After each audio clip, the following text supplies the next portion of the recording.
Okay, it is 4 o'clock. I will call the August 24th Salina City Commission meeting to order.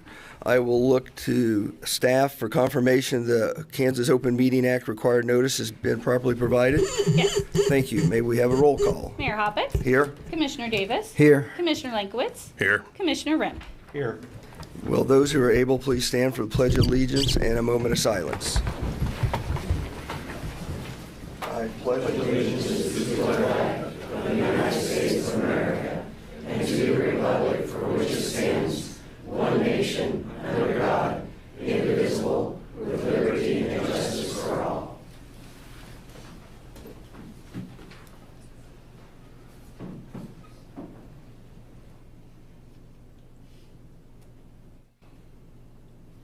Thank you. Okay, we have no public hearing, so we'll bring us to the consent agenda. Item 4.1, consider approval of the August 10th, 2026 regular meeting minutes. And item 4.2, consider approval of resolution number 26-8368, appointing members to various citizen boards, commissions, and committees. Okay, is there an item a commissioner would like to have removed? Any comment from the public? I would like to make the comment that we do still have board openings, so anyone who's interested can contact the city clerk's office to apply. So all those in favor of approving the consent agenda, do I have a motion? I need a motion first. How about a motion? Yeah. Move to approve the consent agenda. Second that. We have a motion and a second to approve the consent agenda. All those in favor? Aye. Opposed? That item passes 4-0. That will bring us to administration. Item 5.1, consider authorizing publication of the notice of hearing to exceed revenue neutral rate and 2027 budget. Good afternoon, Mayor and Commissioners. Debbie Pack, Director of Finance and Administration. Kansas state statute requires that a formal public hearing be held to exceed the revenue neutral rate and to discuss the proposed budget. We must publish a notice at least 10 days prior to the hearing date. This action today authorizes staff to set the public hearing date for September 14th. The notice that will be published will include the date, time, and location of the hearing, as well as establish the maximum limits of the 2027 budget and the maximum amount of ad valorem or property tax to be levied. During the July 13th, 2026 study session, the City Commission directed staff to use the 1 mill levy over the current mill levy option to complete the city's budget calculations. The 2027 proposed budget establishes a maximum mill levy of 29.568 mills. This mill should allocate approximately $13,508,159 to the general fund and $3,372,476 to the bond and interest fund, for a total property tax levy of $16,880,634. Staff's recommendation is to make a motion to authorize the publication of the notice of hearing to exceed revenue neutral rate and for the budget of 2027 to set September 14th, 2026 as the date for public hearing, and establishes the maximum property tax revenue of $16,880,634 and an estimated mill levy rate of 29.568. I will note that that rate could change depending on the clerk's final certification in November. I would stand for any questions. Okay, any questions for Ms. Pack? No. Okay. Any comments from the public? Okay, if not, I will bring it back to the commission for action.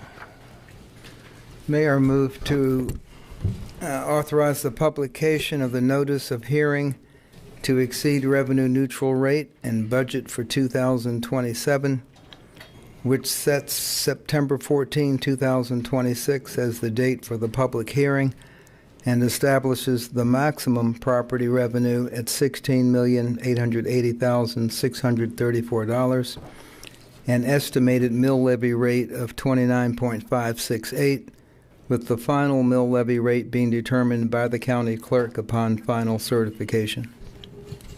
I'll second that.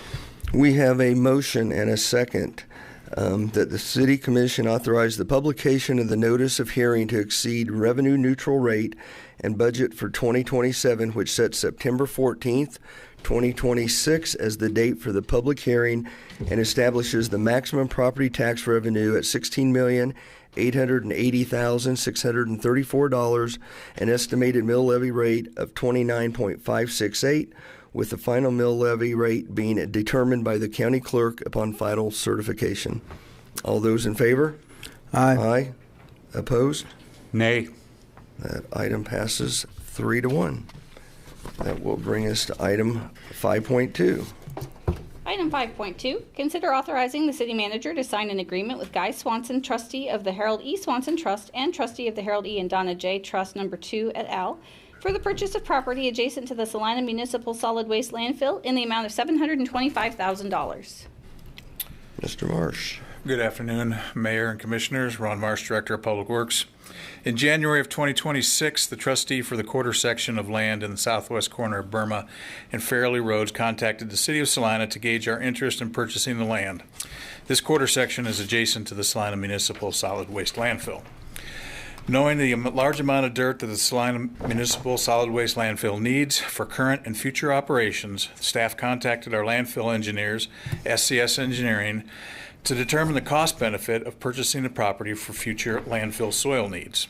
During the ensuing months, the engineers conducted a soil analysis study, environmental site assessment, and wetlands delineation report to determine the suitability of the soil for landfill use. The studies determined that the quarter section would conservatively provide 1.5 million cubic yards of material for a final cover, daily cover, and bottom liner construction. Through negotiations, the city and property trustee reached a purchase price of $725,000 for the property, or $4,618 per acre. Funds for the purchase are from the Solid Waste Reserve Fund, which has a current fund balance of approximately $5.7 million. Options for the City Commission consideration are listed on your staff report. Staff recommends approving the city manager to sign the agreement. I'll stand for any questions. Any questions? No questions. I have a couple of comments, but no questions. Okay, go ahead. Well, my comments, they're more for the public. We've had at least a couple of executive sessions regarding this when we've gone into the other room and discussed it. The property is adjacent to the landfill. Landfills don't last forever. And I just throwing that out there that it is a little bit above the appraised value. But I think the last thing we want as a city is for a private entrepreneur maybe to step in and buy that land and kind of hold it hostage for us for the future. I just wanted to throw that out there. Yeah, and a follow-up to that, I think we also looked at if we were getting fill dirt from further away, the total cost would be significantly more than having this, purchasing this ground and the cost to move it from here to the landfill. So there's an positive economic impact by purchasing this in the long run. So, okay, with that being said, I will open it up to the public.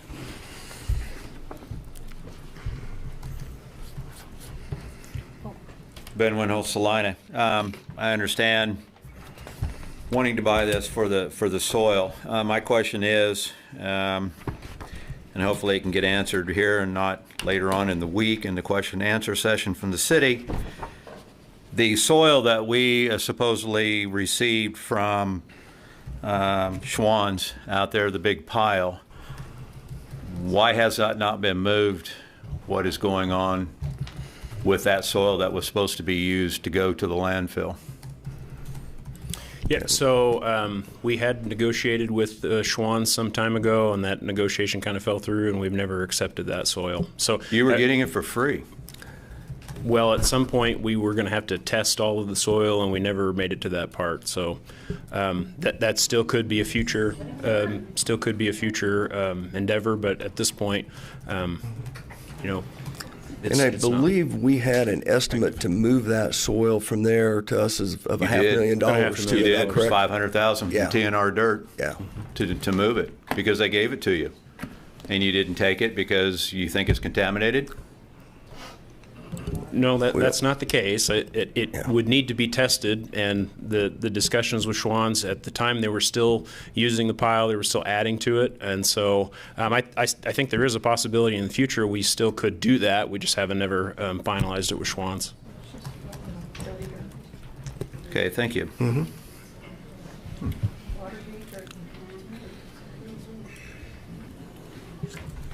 Okay, anyone else? Okay, I will bring it back to the commission for action. I'll move that the city commission authorize the city manager to sign an agreement with Guy Swanson, trustee of the Harold E. Swanson Trust and trustee of the Harold E. and Donna J. Trust number 2, for the purchase of the property defined in the agreement in the amount of $725,000. Second that. We have a motion and a second authorizing the city manager to sign an agreement with Guy Swanson, trustee of the Harold E. Swanson Trust and trustee of the Harold E. and Donna J. Trust number 2 for the purchase of the property defined in the agreement in the amount of $725,000. All those in favor? Aye. Opposed? That item passes 4-0. That will bring us to item 5.3. Item 5.3, consider awarding project number 26017, 2026 water main replacements to Deal Enterprises Incorporated in an amount not to exceed $2,162,767. Okay, and I'm going to turn this over to the Vice Mayor as I am recusing myself from this item.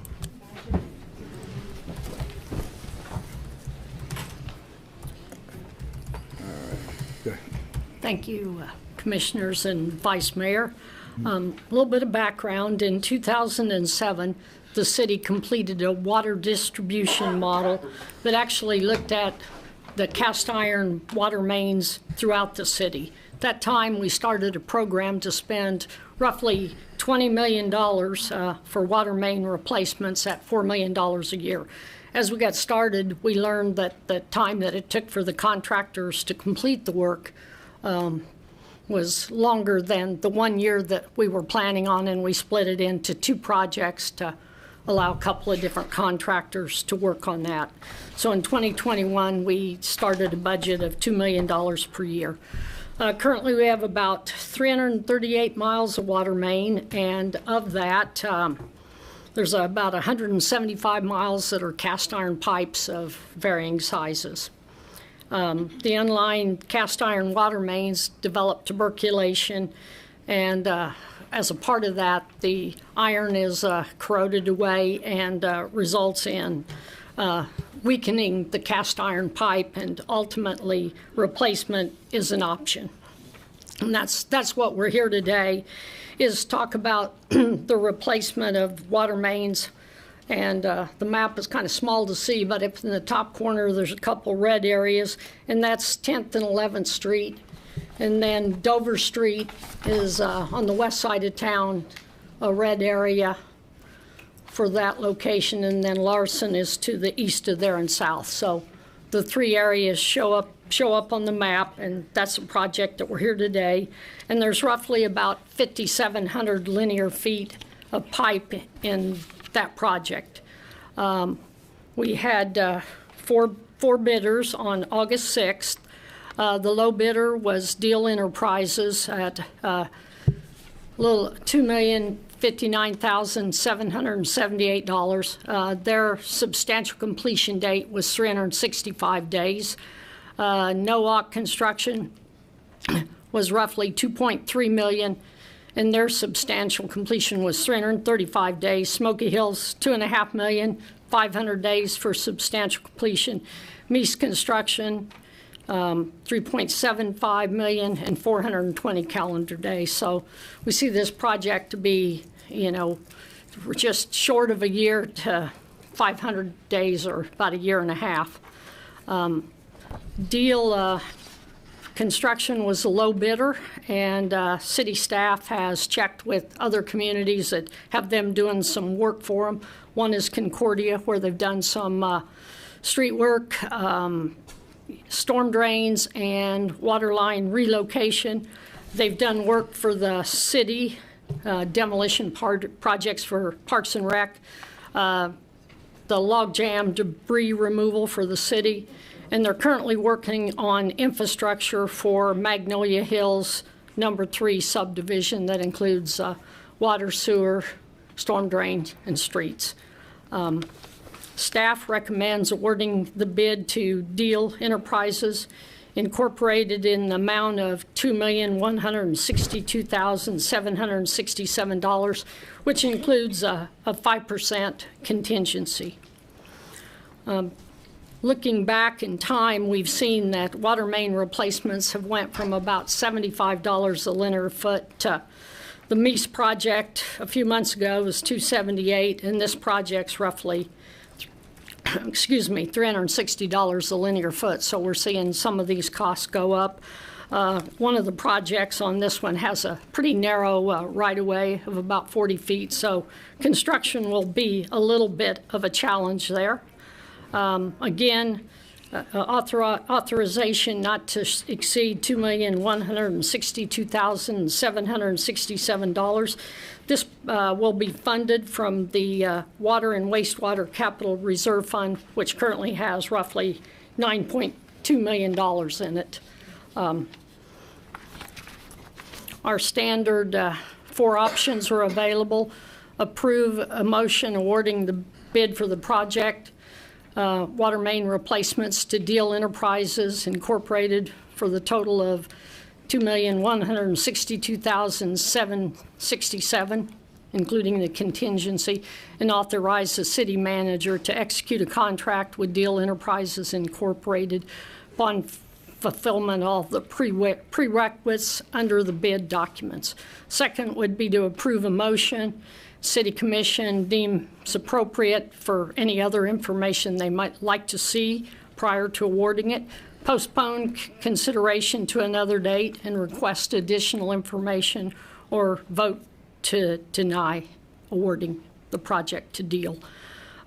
Staff recommends option 1 to Deal Enterprises Incorporated. I believe there's individuals here from Deal Enterprises, or at least I noticed some individuals. Okay. And Jeff Schamberg, who's stuck in the back, from the Utilities Department. The 3 of us would be willing, or however many's from Deal, would be willing to answer any questions that you might have about the project. Questions? I have a couple. Okay. First of all, is the Ambassador property, is that cleaned up now?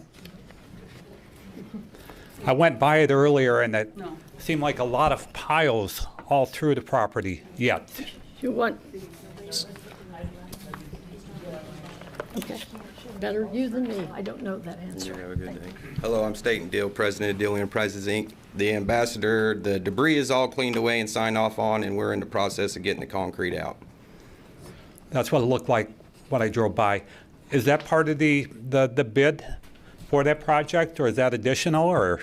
The removing the concrete, the footprint of the building, sir. yes, that's part of the original bid. Okay.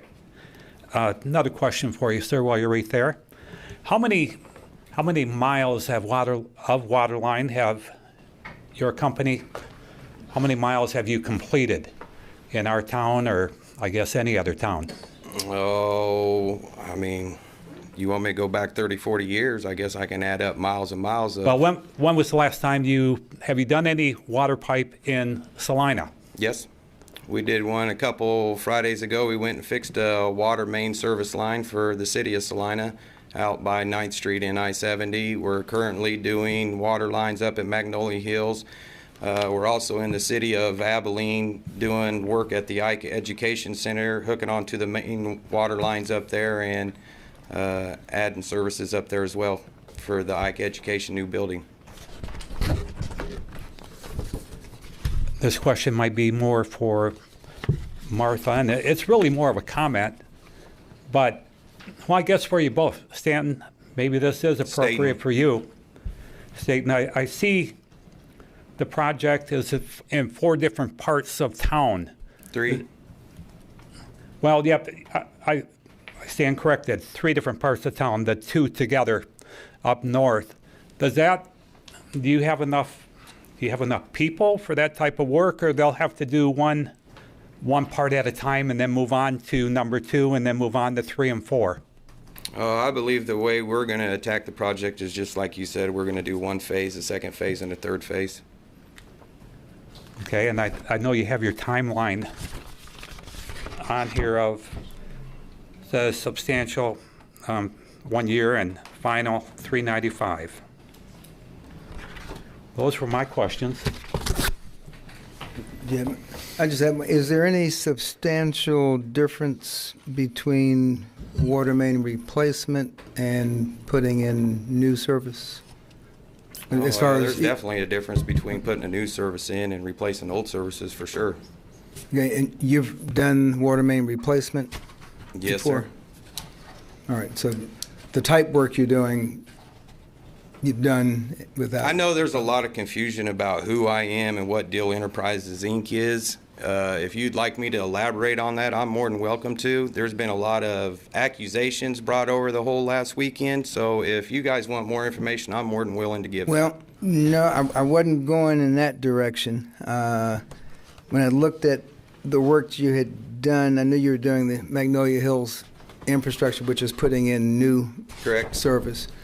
And I'm just wondering if there's that much technical difference between, or skill required to replace a water main as opposed to Almost putting definitely. in. I just needed to know that you've done replacements before. I saw where you had done new, but I didn't know. It didn't reference that you had done replacements. She had mentioned the city of Concordia. We're up there right now removing the street. We had to put in new storm sewer system to help them with their rainwater. Along with that, there was water lines that were in the way of those storm sewers, so we had to redirect them, and so we could get the new storm system in. So we were finished with that end of the deal. We're on the finishing stages of laying curb and gutter and laying new asphalt, but all the infrastructure that we did for them is over.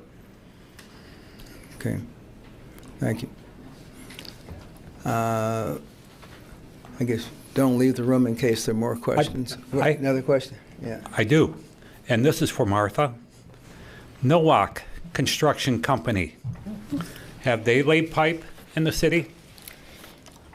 Yes, I went back and looked over the entire history of our water main projects here, and Nowak did a couple of projects very early in water main replacements.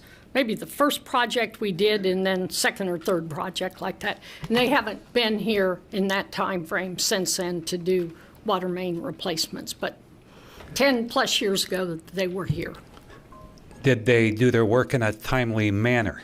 Yes, yes, they did fine work. Mm-hmm. And on the overall work, were there change orders out of the ordinary added? I know sometimes they find a valve or a fitting or whatever it might be in that type of work where it's something that wasn't in the scope of work that while we're at it, it needs to be done. But raising the bid above for whatever reason, was there any history with NOAC? Almost every water main project, when you're working where things are buried in the ground, there's things that we just don't know about. Could be service lines that we conflict with. Could be buried concrete that's there that we didn't know about. So we do have some items like that. I don't know that we've ever had a water main replacement project that didn't have change orders that we needed to make additions for. So I'm not aware that I would say that any of them were out of the ordinary or I believe change orders that would be It reminds me of unusual. when we were talking the fiber optic cable and how they were running into things that weren't anticipated, but still had to be done or had to find a workaround. But that answers my questions. Right. And that's part of the reason we have a contingency amount, because you will find things that weren't marked when they were put in or have been forgotten about. Thank you. Any comments, questions from the public? Come up to the podium and please give your name. My name is Ben Winholtz. Martha and Mr. Deal, I don't think I'd go very far if I were you. One thing to bring to mind here, as far as somebody when they get a lower bid, if they haven't done this work as far as what he's about to do, doing the Phase 3 of Magnolia Hills involves farmland. Everything's flat. There's nothing in the way. You're absolutely no streets, no nothing. Infrastructure goes in first. What you're doing is you're doing the mains and you're doing the taps and you're doing service lines up to what would be a curb at a later date for each plat of land that goes in there. So it just involves one service line and one shutoff. You are not dealing with any of that you're going to deal with now over on any of these streets, because the fact that the mains are going to be in a different location than where they were before. Most of these mains are in the middle of the street. They're now going over to the side. So with that, you have boring underneath the street to be able to do the service lines on the side that doesn't have the main, and you've got the service lines on there. Every service line will be completely different from where they are now. So you will be dealing with their service lines, their meter sets, their boxes, the whole thing. Basically, this is not just an open field infrastructure addition. This is main. And like was said before, when you talk contingency of 5%, that's already been included in this price. So when Martha talks about that we're going to have possible fiber lines and everything that you run into, yes, you are going to be dealing with all of this basically in there. With that being said, when you put a lowball bid in like this, knowing that possibly down the road you're going to get a change order because there's something that wasn't in the scope of work that you didn't know, after a while your bid becomes more than the second or the third or even the fourth person.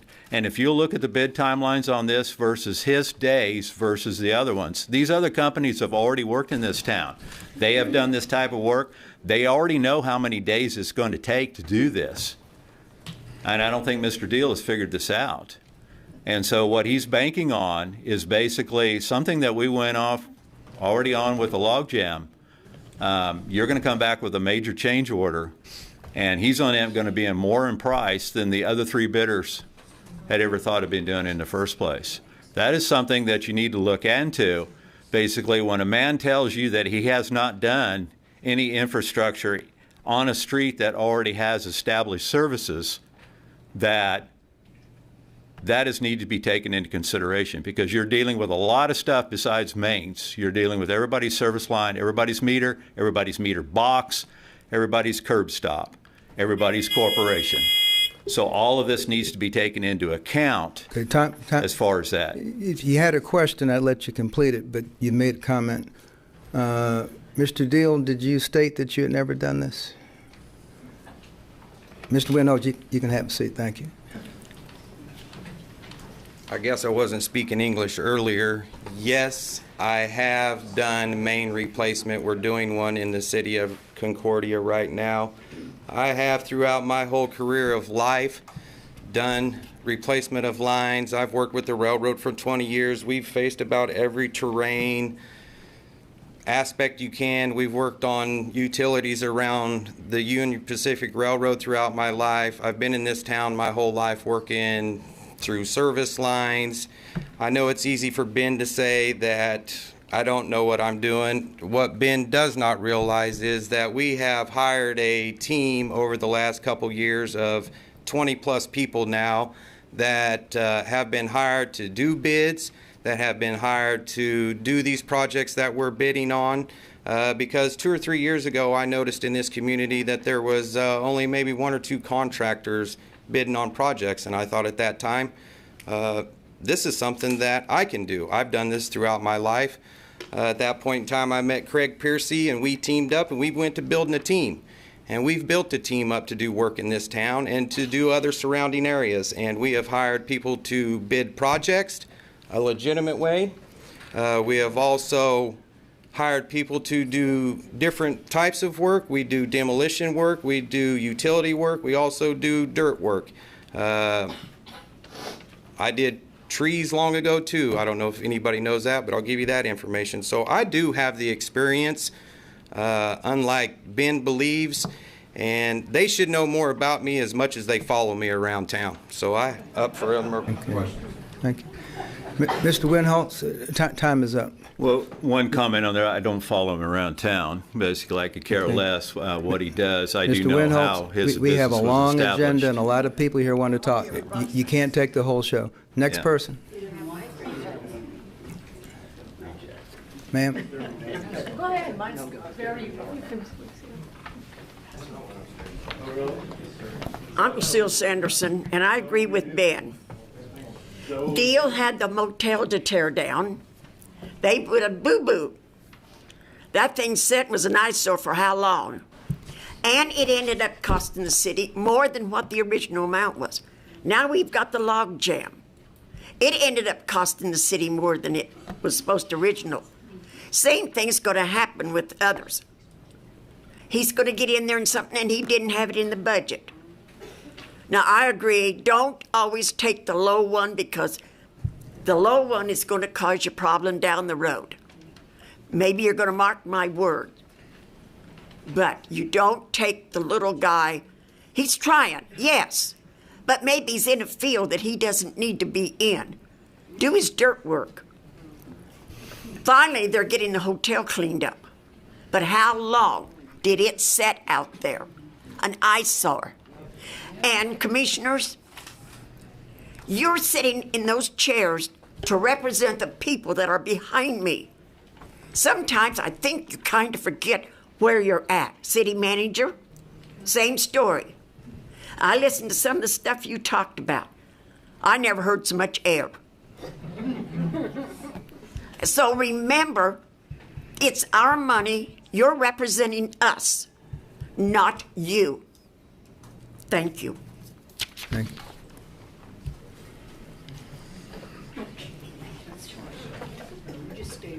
After this speaker, and I know I don't know your name, but the lady in that first seat will let go next. So whoever else is going to come up, we'll let this, you. No, they're fine. They're fine. Yeah, I'm not. No, you go ahead, but I mean after her. Yeah. Sherry Spratlin, Salina. You know, when you talk about bids and you say that the low bid is the best bid because it's saving money, look what we got for a manager. Look what that money cost us.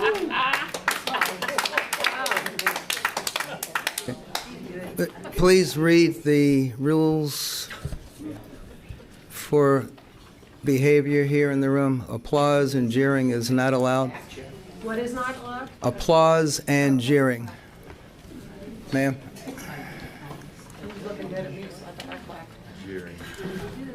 I'd like to understand it better. Could you give the clerk your name, please? I'm sorry. Oh, Terry Walsh, I'm sorry. Well, my last name's not I'm sorry, my last name's Walsh. But, sorry. My main concern is, I understand now that we're really looking to get some stuff done as far as the water mains getting fixed. But, and I know that now that they've got the few areas, are they still looking into cleaning up other areas? And I know that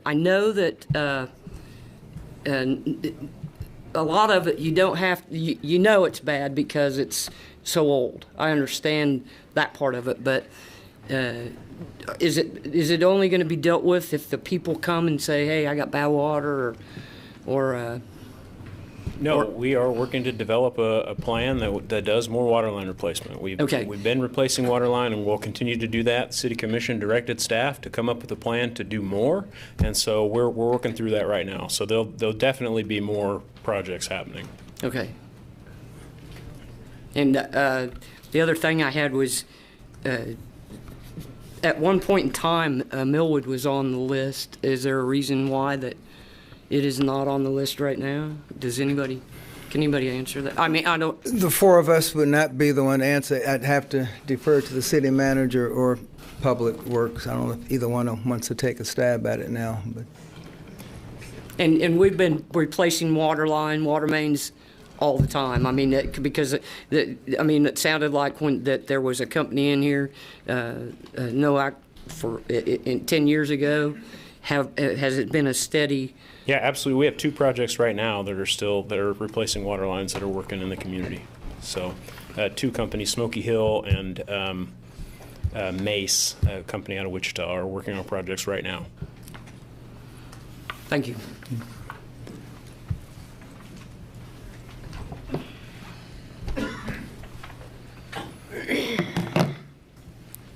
Christy Dixon, Salina. First of all, I just want to ask one question regarding time, how long it'll take, if it's going to take as long as it took the other projects. And second of all, I just want to speak on the incompetence of Martha and her boss. We had an employee of theirs. excuse me, we're talking about this one Yeah, I'm issue. talking about, Okay, I'm please talking be about direct. water. Now, this issue for I'm this, talking about water. for this particular You had an project. employee that, back in February, left the water plant, and the water plant or the city has not asked for his keys. February. These are the main pump keys to every pump in Salina, Kansas. Way to go, Martha. Way to go, HR, and way to go, Jacob. I'll leave them right here. next. There was someone over here. It is a security issue. Biosecurity. Bio. Yeah. You can throw those down underneath. You don't have to see it. It's okay. Rebecca Racy, Salina. My question is for Martha. There she is. How did you vet the companies that you received bids from? What criteria did you use to vet them?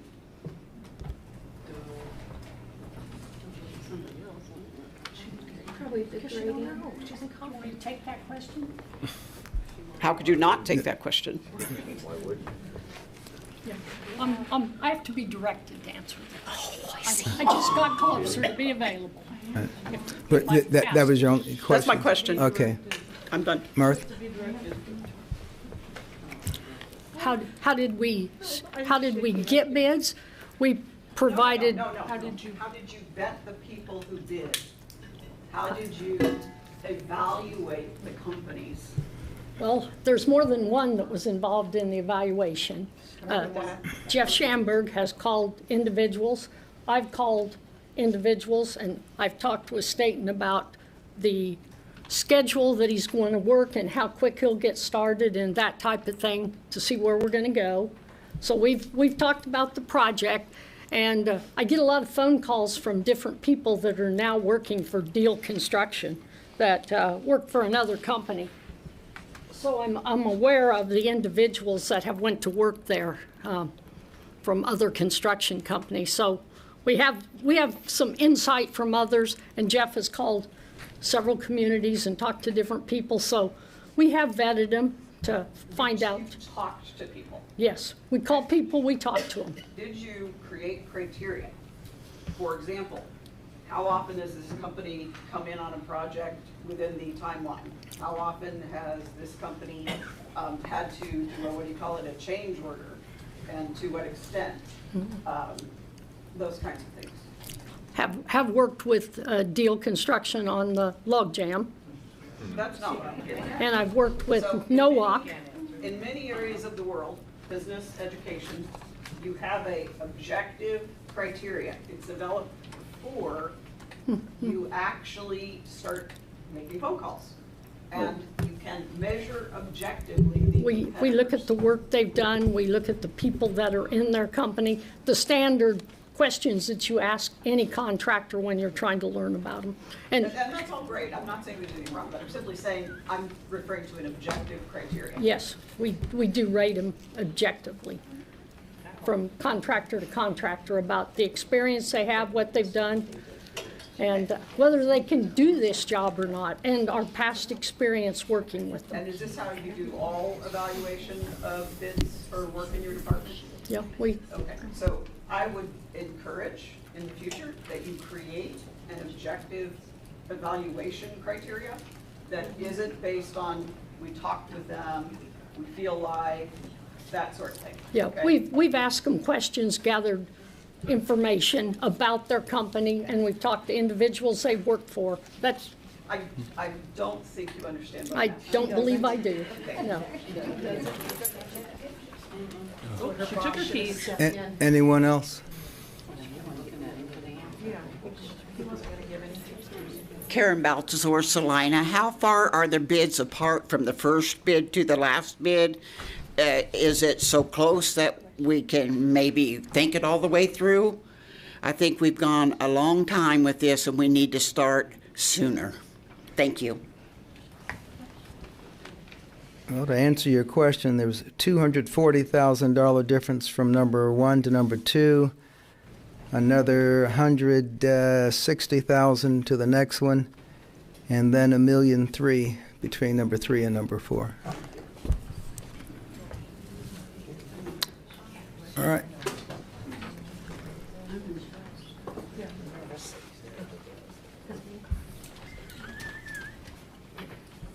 Susan Cooper, Salina. On the criteria, is that something that is written out? And could we see that as citizens who are paying all of these monies for these projects that seem to go on forever and ever and ever? So if you've got criteria, please post it.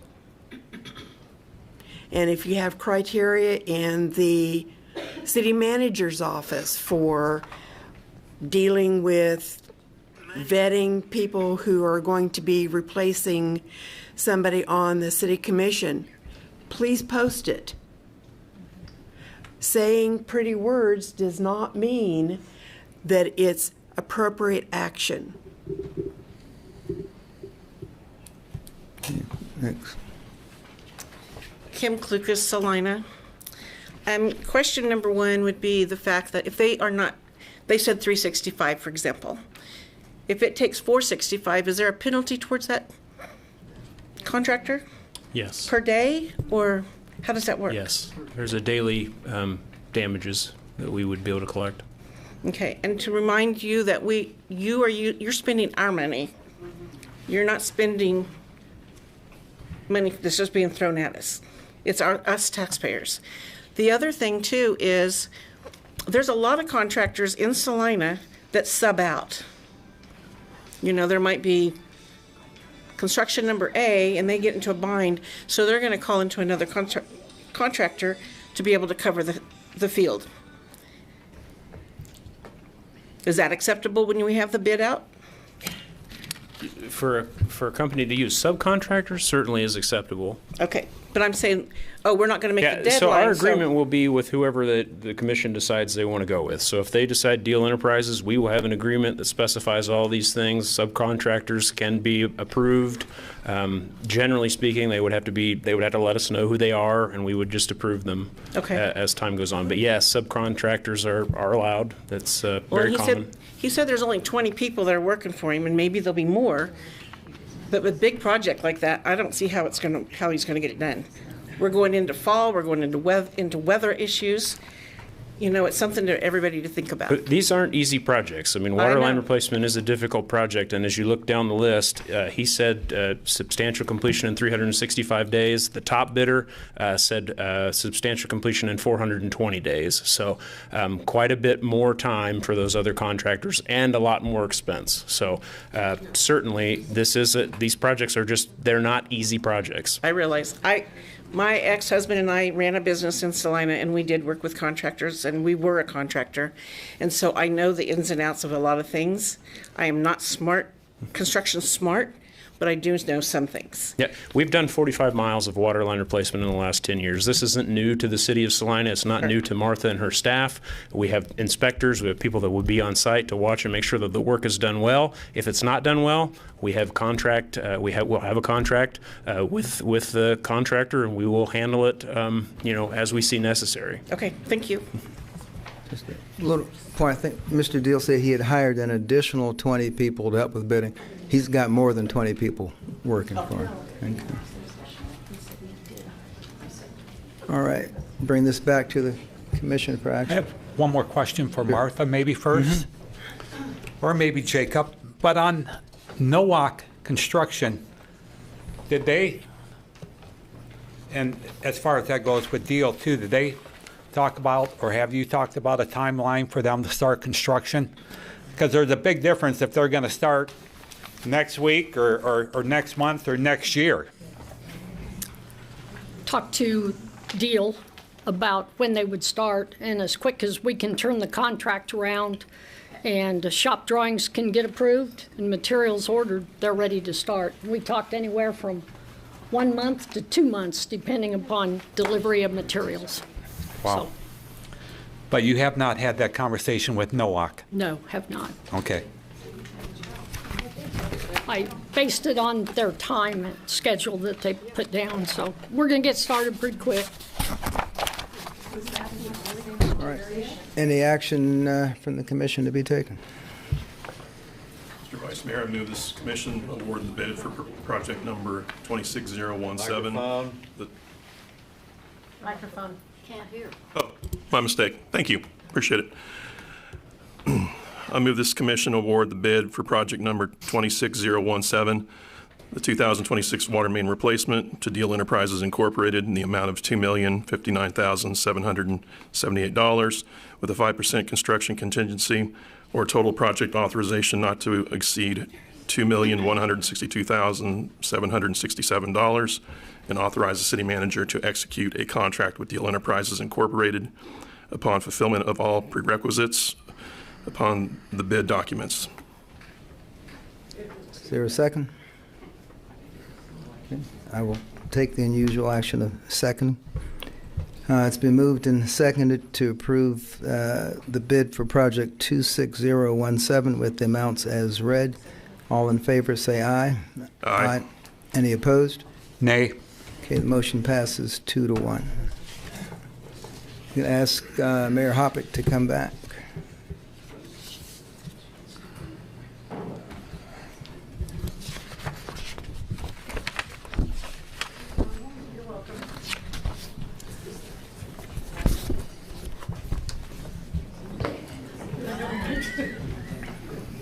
Okay, we are ready for item 5.4.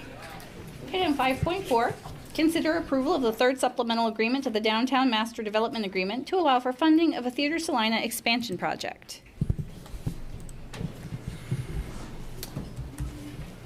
This will be me. So, Okay. Mayor and I was Commissioners, looking- I'm actually going to do item 5.4 and 5.5 together. Really, we need 5.4 to go first, but 5.5 is the reason that we need to approve 5.4. So, there's been a long-standing relationship with Salina 2020, which is the master development for the downtown project. We have a very complex relationship in terms of an agreement that outlines how STAR bond funds are used, how tax increment financing funds in the downtown are used, how the CID is used, and a couple of other different incentives. And so part of the normal course for approving a project, Salina 2020 will present a project to the city, and the city will do a transferee agreement that will allow basically for us to incentivize a project over time. This is a little bit different than that. There are different funds set up in the tax increment financing fund that are set for specific reasons. One of those is the new business development, and actually right now all of the funds that are being generated in the TIF are going into the new business development fund. But what we have before you today is a request for a transferee agreement for Theater Salina. That's not a new business, and it doesn't exactly meet up with the requirements or the intent of the new business TIF fund. So in order to do a transferee agreement to allow funding of the theater project, which is a theater expansion, and I'll have you throw up the slides. It's a theater expansion that will go on the east side of or the west side of the building. Sorry.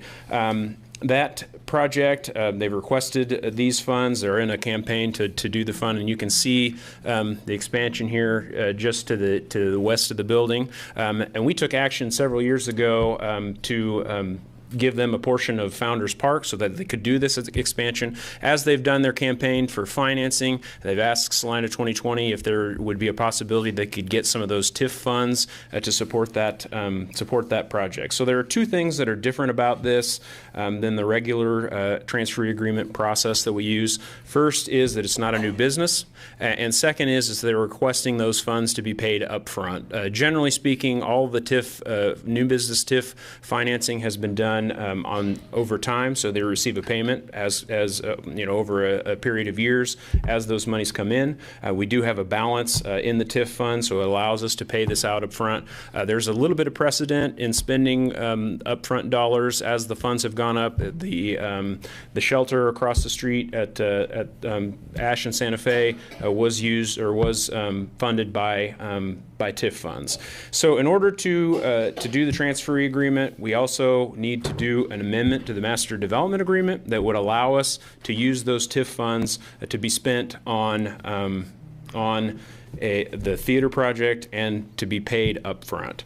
So I know that's probably kind of a lot. If there's any questions that you have, there are representatives of Salina 2020 and theaters, the community Theater Salina are here to answer any questions about the project, and I'd be happy to answer any questions about this. I do want to say the TIF funds have to be spent in the downtown, so we can't spend those monies anywhere else. They have to be spent in the district. There are certain qualifiers, there are things that they can be spent on.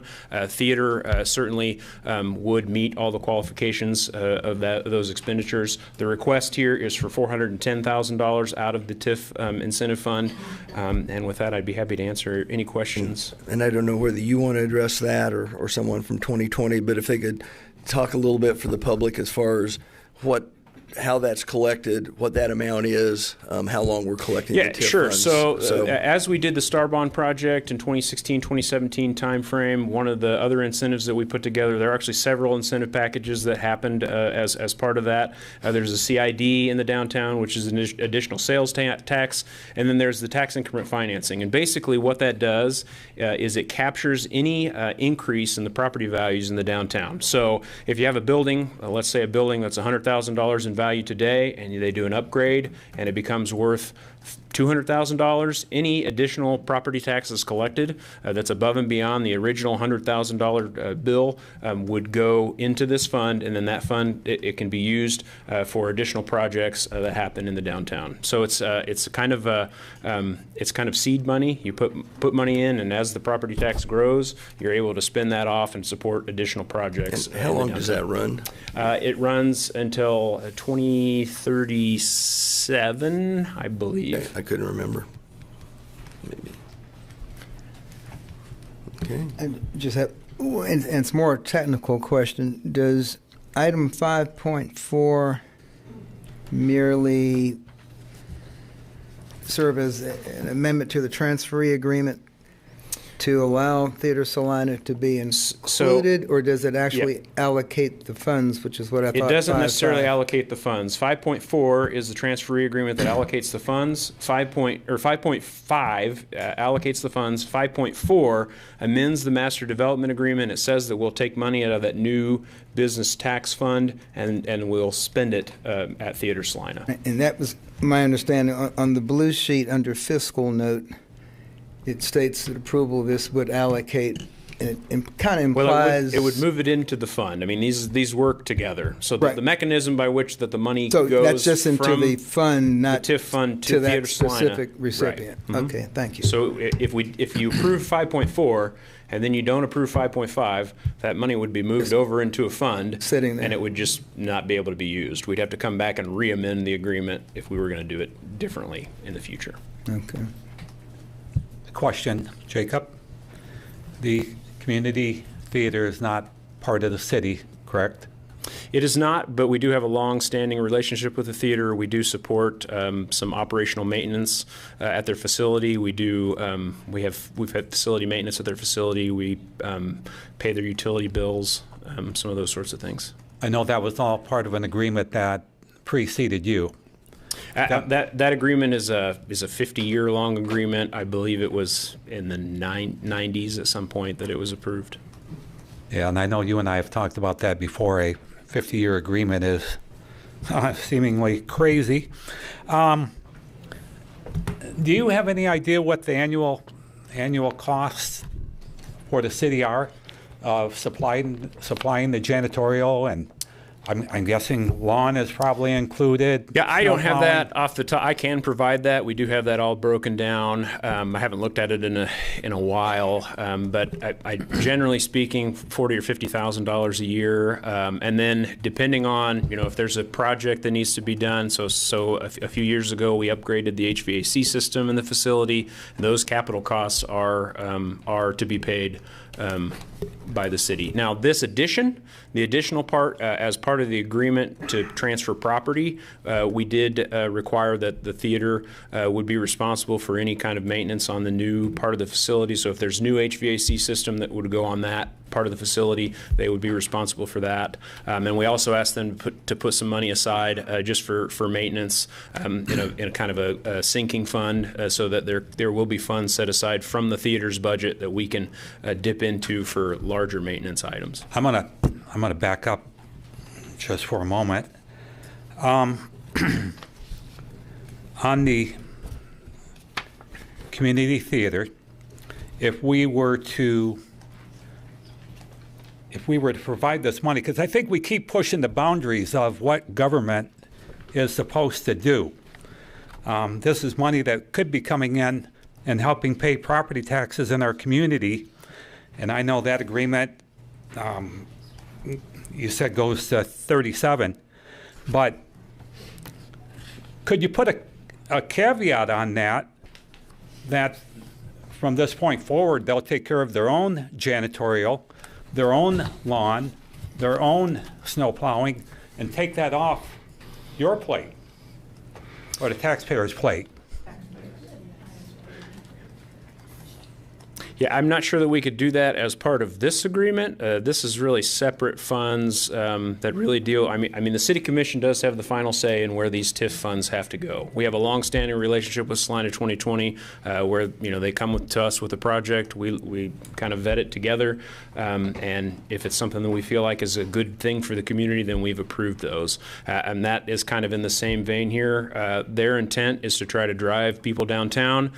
Theater Salina has a pretty big pull. Anytime they have a show, they're filling up the restaurants, filling up hotels, doing that sort of thing. And they expect that this addition onto the theater would only solidify that, help to expand that. If the City Commission wanted us to negotiate a new deal with the theater, we could certainly have discussions about that, but there isn't, in the original agreement, there's not a whole lot of outs for us. So I'm not sure that we have much ability to negotiate that, if that makes sense. Well, I'd like to think that you have 410,000 ways to perhaps do it.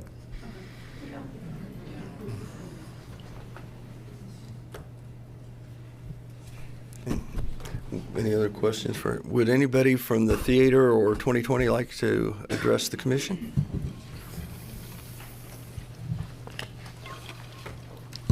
Guy Walker, Salina 2020, Blue Beacon, and 1858 Properties and Lighthouse Properties. I just wanted to share, take a few minutes to share Salina 2020's perspective on some of these projects. Jacob explained this one, I think, really well, but just kind of wanted to talk for a second about why we continue to support these kinds of things. So Jacob mentioned 2037 roughly for when the TIF expires. They all kind of had a different starting date. I mean, they were within a couple of years of each other, but somewhere between 2037 and 2039, these incentive districts will expire. And, I guess the way we look at it is that we really, our goal obviously with the downtown project was for it to be successful for long beyond those 20 years. And we really feel like it's important to keep investing in projects, like Jacob mentioned, that bring visitors to downtown. So that's kind of the general, just sort of our general way of looking at things. And I would say that although the downtown project has certainly seen some success, I wouldn't want to, act like it hasn't. It's been successful. But I guess the way that Salina 2020 looks at it again is, and I think the city as well, is that don't yet know that it's over the hump of being successful for forever, and that's obviously the ultimate goal. When these incentive districts expire, if all that incremental revenue is still there, and maybe then some, all that tax revenue starts flowing to those different taxing jurisdictions. So again, I think it's important that we look at this from a long-term perspective. And again, while it has been successful, we really want to ensure that it continues to remain that way. And so that's our big reason for wanting to continue to invest in things like this. I also think it's not uncommon for big projects like this to take a long time to feel like you have seen kind of that certainty of success. When you look at downtown Kansas City, I believe that the Sprint Center opened in 2006. So, that's 20 years ago. And downtown Kansas City, I think, is finally probably over that hump. But it took a long time. And it took a lot of private development, also public investment to get there. I think downtown Wichita is also a good example of that. They're still investing in downtown Wichita, I think, for the same reason, to really ensure the long-term success of their city. I would say also just when it comes to Theater Salina, I think Jacob said it well. I mean, the way we view it is it brings a lot of people downtown. When you go downtown on the night of a Theater Salina show, the restaurants are full. There's people walking around. It's the same thing when there's a show at the Stiefel. It makes a huge difference for all those businesses downtown.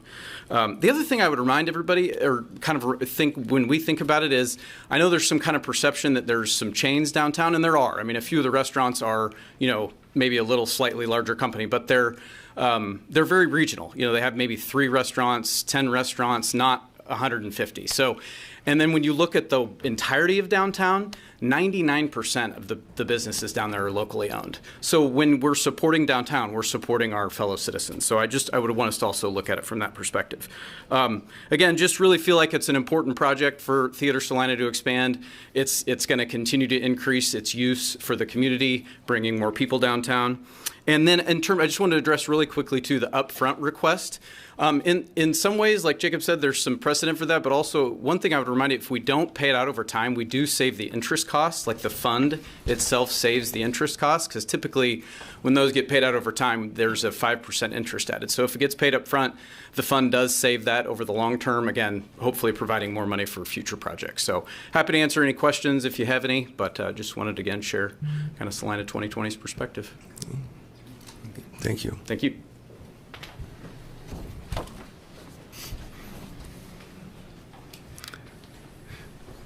If you'll wait just a second, we have somebody from the community theater to speak, and then we'll open it up to the public. Michael Spicer, Salina, Kansas. I am beginning my 29th year as Executive Director of Theater Salina. Theater Salina was created in 1960 and was a movable feast until our first home was created in 1972 at 303 East Iron Avenue. In 1992, the Lestakay Veneer Wing added tremendous capacity with a scenery construction shop, rehearsal classroom, a small costume shop, and offices. In 2001, we redesigned the light and sound system and added an orchestra lift to the forestage. 2011 brought the Theater Education Wing, which includes a large lobby, the Sunflower Financial Theater, 2 dance studio classroom areas, a large costume shop and storage area, and staff areas. This project will encompass a technical storage building. After examining a lot of options for storage, the most elegant solution for us was to create a storage and technical expansion that connected to the existing facility. We will expand stage right that will allow us additional space for set storage and set movement. At Theater Salina, we have a long-standing commitment to increasing technical capacity as resources allow. We have recently converted all of our production lighting to LED. We have also added the recent innovation of a scenic design by installing an LED array for projected scenery and animation. This technology is the current industry standard at the highest levels of professional theater. We also felt that this was an opportunity to best answer and to respond to the need for additional educational space that are included in the packet of information that you have before you. The education component will have 2 new dance classrooms, both with natural light and sprung floors, a vocal performance studio to meet increased student demand in that area, a lobby for families to relax, and a study area for students. This funding is an investment that benefits the community in many ways. The most obvious is the positive effect on the cultural tapestry of Salina. Our Center for Theater Arts has averaged 350 student registrations each year since COVID. We bus in more than 5,200 students at our cost in the fall and the spring to see our CTA productions. Our mandate in education is no child is ever turned away because of an inability to pay. This is an investment in our local economy as well. Theater Salina has infused more than $9 million in direct spending into the local economy over the last decade. We have also harvested more than $335,000 in Star Bond sales tax revenue in that same period. Additionally, our patrons dine, shop, visit other attractions, and stay overnight, adding additional economic impact. Theater Salina is also a destination point in tourism. 35% of our audiences come from outside of Saline County. We have patrons in more than 145 different communities in Kansas and in 28 other states. More than 425 volunteers donate more than 65,000 hours a year to help us bring to life 14 originally created live theater performances each year. Theater Salina is the only provider of this quality of theater and education between Topeka and Denver, from Wichita to Omaha. I stand for any questions for you. Any questions for Mr. Spicer? Okay. Thank you. Thank you. Yeah. Open up the public. My name is Shirley Ruffus, and I know we need a theater, but downtown, where you're wanting to put it, is a very bad place. There's no parking. I think you're talking about something different. This is Theater Salina that's already there on Iron Street.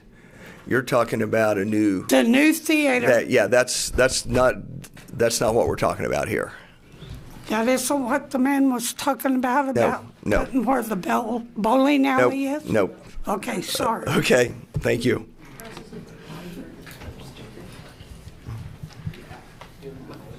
Hello, my name's Linda Salem. I'm a Saline County resident, but certainly lived in Salina for 3 decades. I didn't grow up exposed to live theater, and I was not part of the world, even as an audience member, until I moved here. I still remember vividly my first performance I saw here at the community theater. It was Godspell. That's when I understood how a live performance in an intimate venue could really touch a person. I had no idea then how many hours I would spend at that theater. Somehow, from 2 CPA parents came 2 creative boys. Some young people find a home in sports. My 2 boys found a home at the community theater, from grade school all the way till 2 years after graduation of high school. Experience as a young person really matters. My Scott and Nick learned to interact with people of all ages as they rehearsed and performed. Very few experiences let all the ages interact. They learned from older actors. They grew into role models for younger actors, and communication across generations is really a valuable skill. So it's taking direction from many different people from show to show. Taught them how to work with a lot of different personalities. My oldest, Scott, attained a degree in musical theater and a minor in marketing in college. He is a web designer by day in Lenexa, Kansas, an unusual IT person because he can talk to people and make them understand. By night and weekends, he is immersed in the community theater world in Kansas, the broader Kansas City area. Musicals, directs music, and hoping to actually direct shows. I say that because that means as a parent, I have been in so many community theaters in the Kansas City area. What we have here is special. It's very rare there. Even though they have a broad range of talents, the talent here is amazing. What we have here is a treasure, but you may not know that unless you've been to as many community theaters as I have. My youngest, Nick, graduated from Tisch School of the Arts at NYU. He acts, produces, and directs plays with a theater company in New York. To be admitted to NYU Tisch took some great auditions, and they were made possible by the high level of training here in Salina. Both boys knew immediately when they went to college they were more prepared, more professional in their expectations, and had a stronger theater background than the other students. This came from the amazing program here in Salina. My sons have been out of Salina for a lot of years, but I'm still a strong supporter of the theater, and I've seen the quality of performances continue to grow every year. Many young people have had the same experience as my son, and they remain in Salina. Theater Salina is great at growing its future talent by starting out with the young ones. The skills they learn and the vibrancy they bring to this community as they mature are remarkable. I encourage this commission and Salina to continue to invest in Theater Salina. The quality of the performances is something this community is rightly proud of. The hundreds of young people who have their lives enriched by this program every year is impactful, and the skills they learn invaluable. Just as sports provides so many young people with life skills, so does this high-caliber theater program. Thank you. Thank you.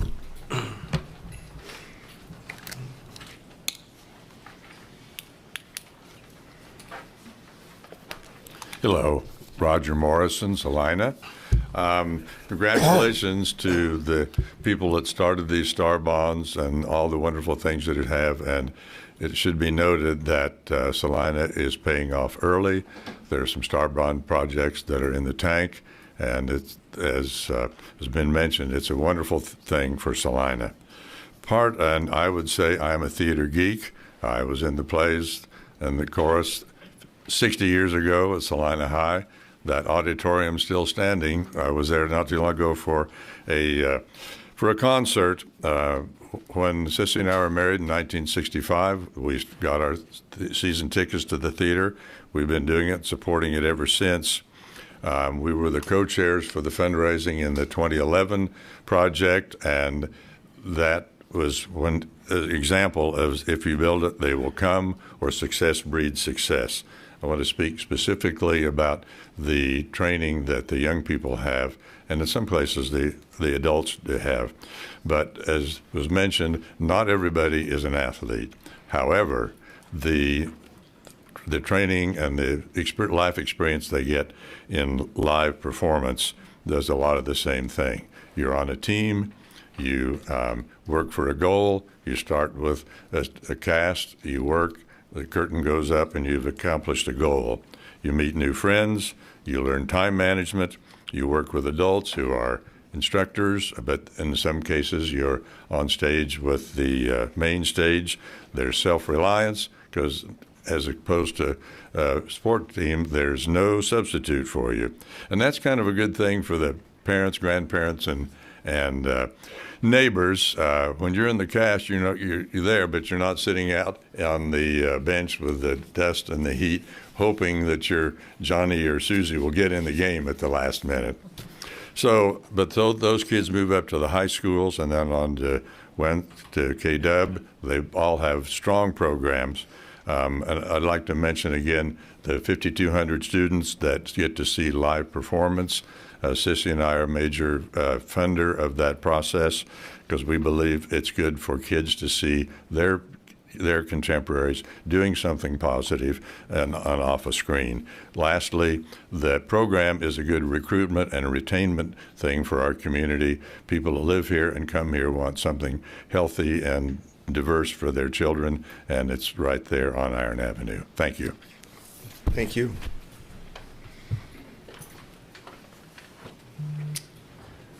My name is James Dwayne Vent Jr., and I live at 1115 Andrews, Salina, Kansas.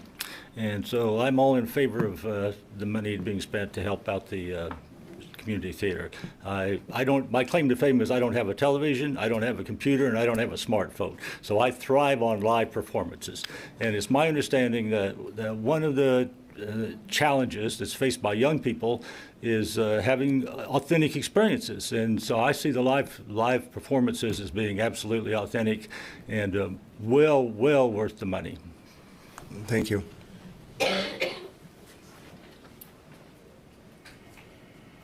Is there anyone else? I have one follow-up comment. And you might have, Jacob, you might have hit on this earlier, but just wanted to verify this has no impact on the city's budget. No, it does not. Okay.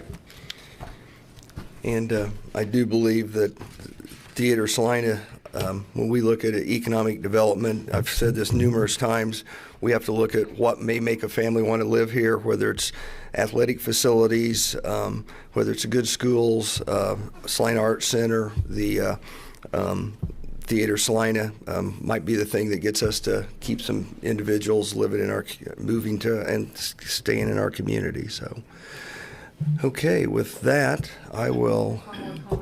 Oh. It's a question, two questions. Your name, please, again. Rebecca Racy. Is the 400 and I don't know exactly what the amount was. Is that the cost for the total project? No, I think it said that was it 8%? I can't remember. Yeah, the total project is 4.7 million. Yeah. I see. About 8%. And so if you pass 4.5, the other one, does that mean that anyone who is receiving funds in that way in the future could also be given the money up front? No, it does not. It specifies it's there would be strictly there would have for to this be project. another amendment to the master development agreement for upfront payments. Okay. And I love the theater, but what if they can't come up with the rest of the money? Yeah, it would be reimbursable, so we won't make that payment until they start the project. And I do know, and I believe, and I'm going to look over here. I believe it's not paid until the project's complete. Is that correct? That's what it says.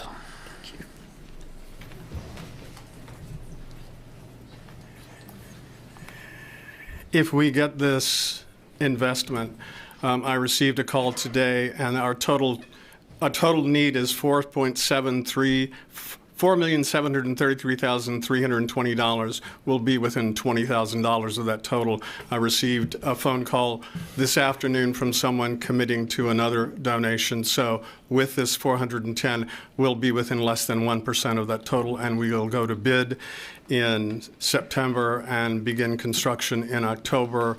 It's anticipated to be a 10-month build. Okay. Thank you.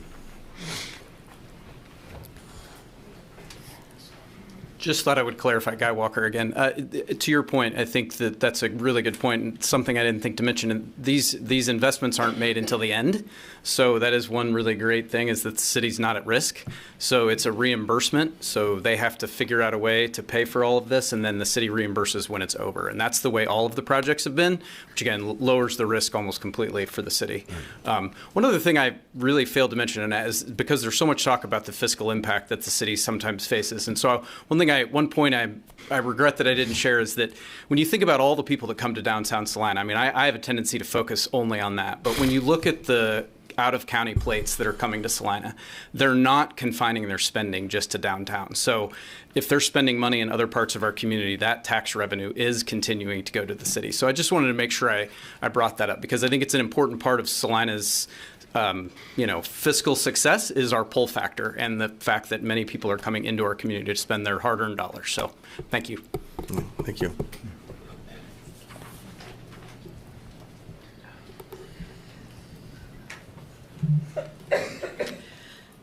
Susan Cooper Salina.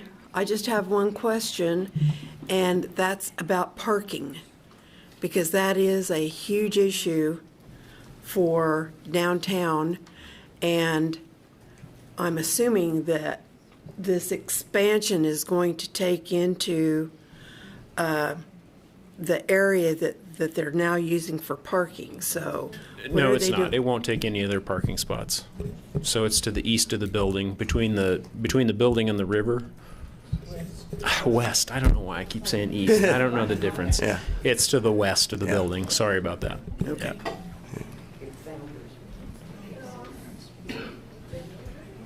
Okay, anyone else? Okay, I will bring it back to the commission for action. I move to approve the proposed supplemental agreement with Salina 2020 and authorize the mayor to sign the agreement.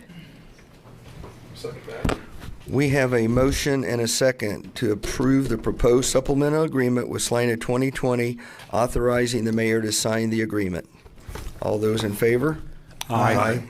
Opposed? That item passes 4-0. That will bring us to item 5.5. So item 5.5 is to consider authorizing the city manager to execute the transferee agreement with Theater Salina for that expansion at 303 East Iron Avenue. I think we've covered them both together, so I guess I'm bringing it back to the commission for action. Yeah, I move to authorize the city manager to execute the attached transferee agreement with Theater Salina as has been proposed. Second that. We have a motion and a second authorizing the city manager to execute the attached transferee agreement with Theater Salina as proposed. All those in favor? Aye. Opposed? That item passes 4-0. That will bring us to item 5.6. Item 5.6, consider approval of ordinance number 26-11299, amending and restating Chapter 19 of the City of Salina Code pertaining to the Salina Public Library. Okay, Mr. Hoffman. Commissioners, the Salina Public Library is largely an independent body. However, it has a relationship with the city in terms of appointments, and also the rules and regulations and bylaws for the city library board live within our code. The library board has been on a project for quite a while to update and renovate their the ordinances as it applies to the library. This was drafted in conjunction with them. It's basically a thorough restatement of Chapter 19. It really eliminates a lot of unnecessary items and just kind of is the preferred language that the library board has asked to use. It's fairly just orderly in bookkeeping, I believe, but I can now try and answer any questions you have. Yeah, it was fairly simple. I guess there wasn't a red line, so I'm not sure what was removed. If you have any brief comments about that. You know, it was just we eliminated a lot of excess things, modernized a lot of the language. I honestly couldn't tell you a lot. I worked with the board and they guided the process, and I very lightly tweaked their suggestions. They looked at it at their board meeting last week to make sure we had it all looking the way they wanted it to. Obviously, there's no fiscal impact to the city. We just have that relationship where for them to make a change, they can't do it by themselves. They have to come back to this body to get the approval. Mm-hmm. Does anyone from the library or the library board want to say anything?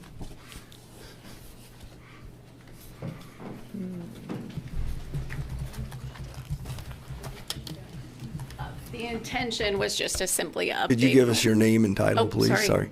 Melanie Hedgepath, Salina Public Library Director. The intention was just to simply update the ordinance. It was written in the 60s. It's now updated for current library operations and current statutory requirements. Nothing other than that, and simplifying. Okay. Any questions for Melanie? Okay. Thank you. Any comments from the public? Okay, if not, I'll bring it back to the commission for action. Move to adopt ordinance 26-11299, updating Chapter 19 of the relating to the Salina Public Library. Second. We have a motion, a second, to adopt ordinance number 26-11299, updating Chapter 19 of the relating to the Salina Public Library. May we have a roll call, please? Commissioner Davis? Aye. Commissioner Linkowitz? Aye. Commissioner Remp? Aye. Mayor Hoppick? Aye. That item passes 4-0. That will bring us to item 5.7. Item 5.7 is to consider nominating and appointing a member to fill a vacancy in the City Commission. Mr. Hoffman, Yeah. turn it over to you. Yeah, Commissioners, you're aware we've had a vacancy on the City Commission since July 24th. Previously, the City Commission requested expressions of interest from people who may wish to be that person. The commissioners have received that, and you've had, I believe you received that 2 weeks ago, and so you've had an opportunity to look over those expressions of interest. I have written up the packet, the agenda item, because our city code says that we should do this by the Roberts Rules of Order process.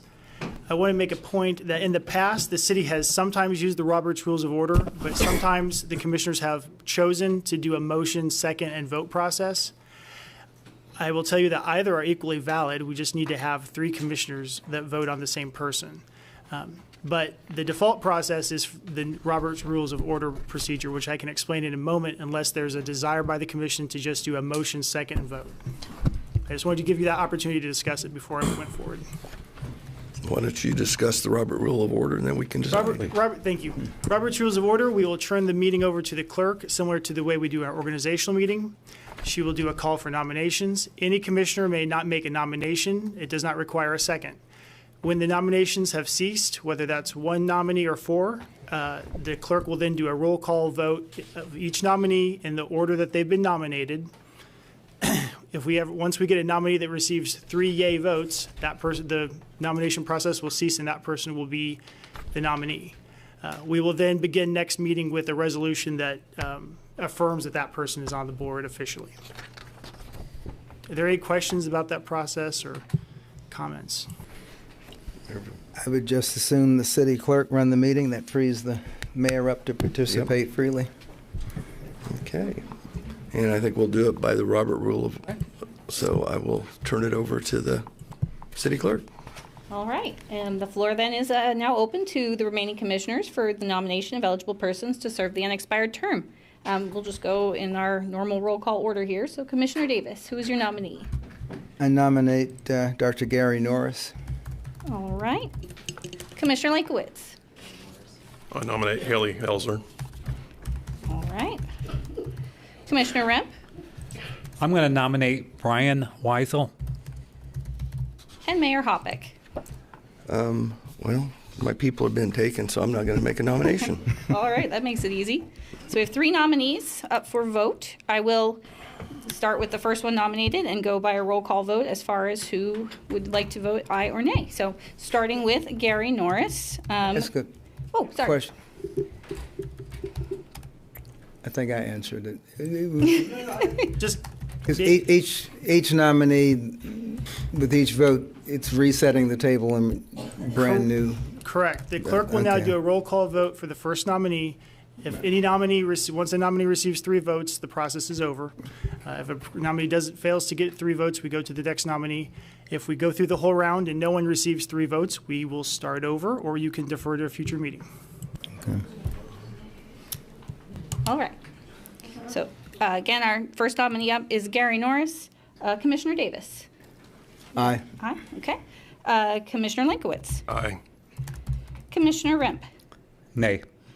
Okay. Mayor Hoppick. Aye. Well, I suppose then that ends the voting process, and Gary Norris has been elected to serve that unexpired term. We will prepare the resolution appointing Gary Norris to serve that unexpired term, and we will adopt that at the next City Commission meeting on September 14th, 2026. And I will turn the meeting back over to Mayor Hoppick. Okay, thank you. That will bring us to development business, item 6.1. Item 6.1 is to consider approval of ordinance number 26-11297, rezoning a 3.96 acre tract of land located north of I-70 on the south side of West Diamond Drive from C7 Highway Commercial to C5 Service Commercial. Mr. Hers. Thank you, Mayor and Commissioners. We have a presentation here for you tonight that we'll jump into as soon as we get it on the screen.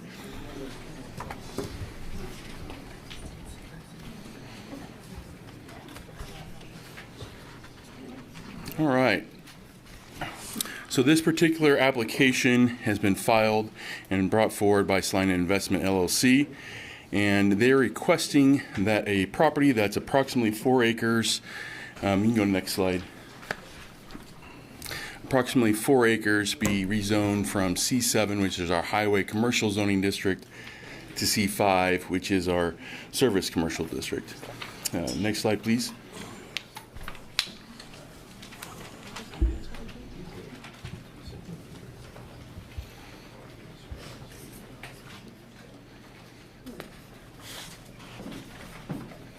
Ooh.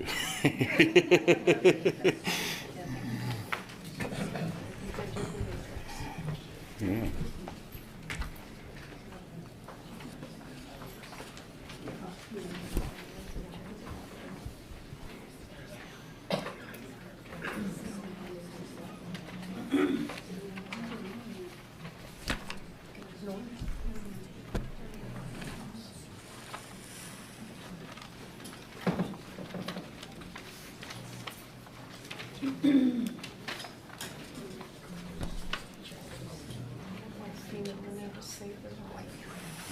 See if the slides will advance now.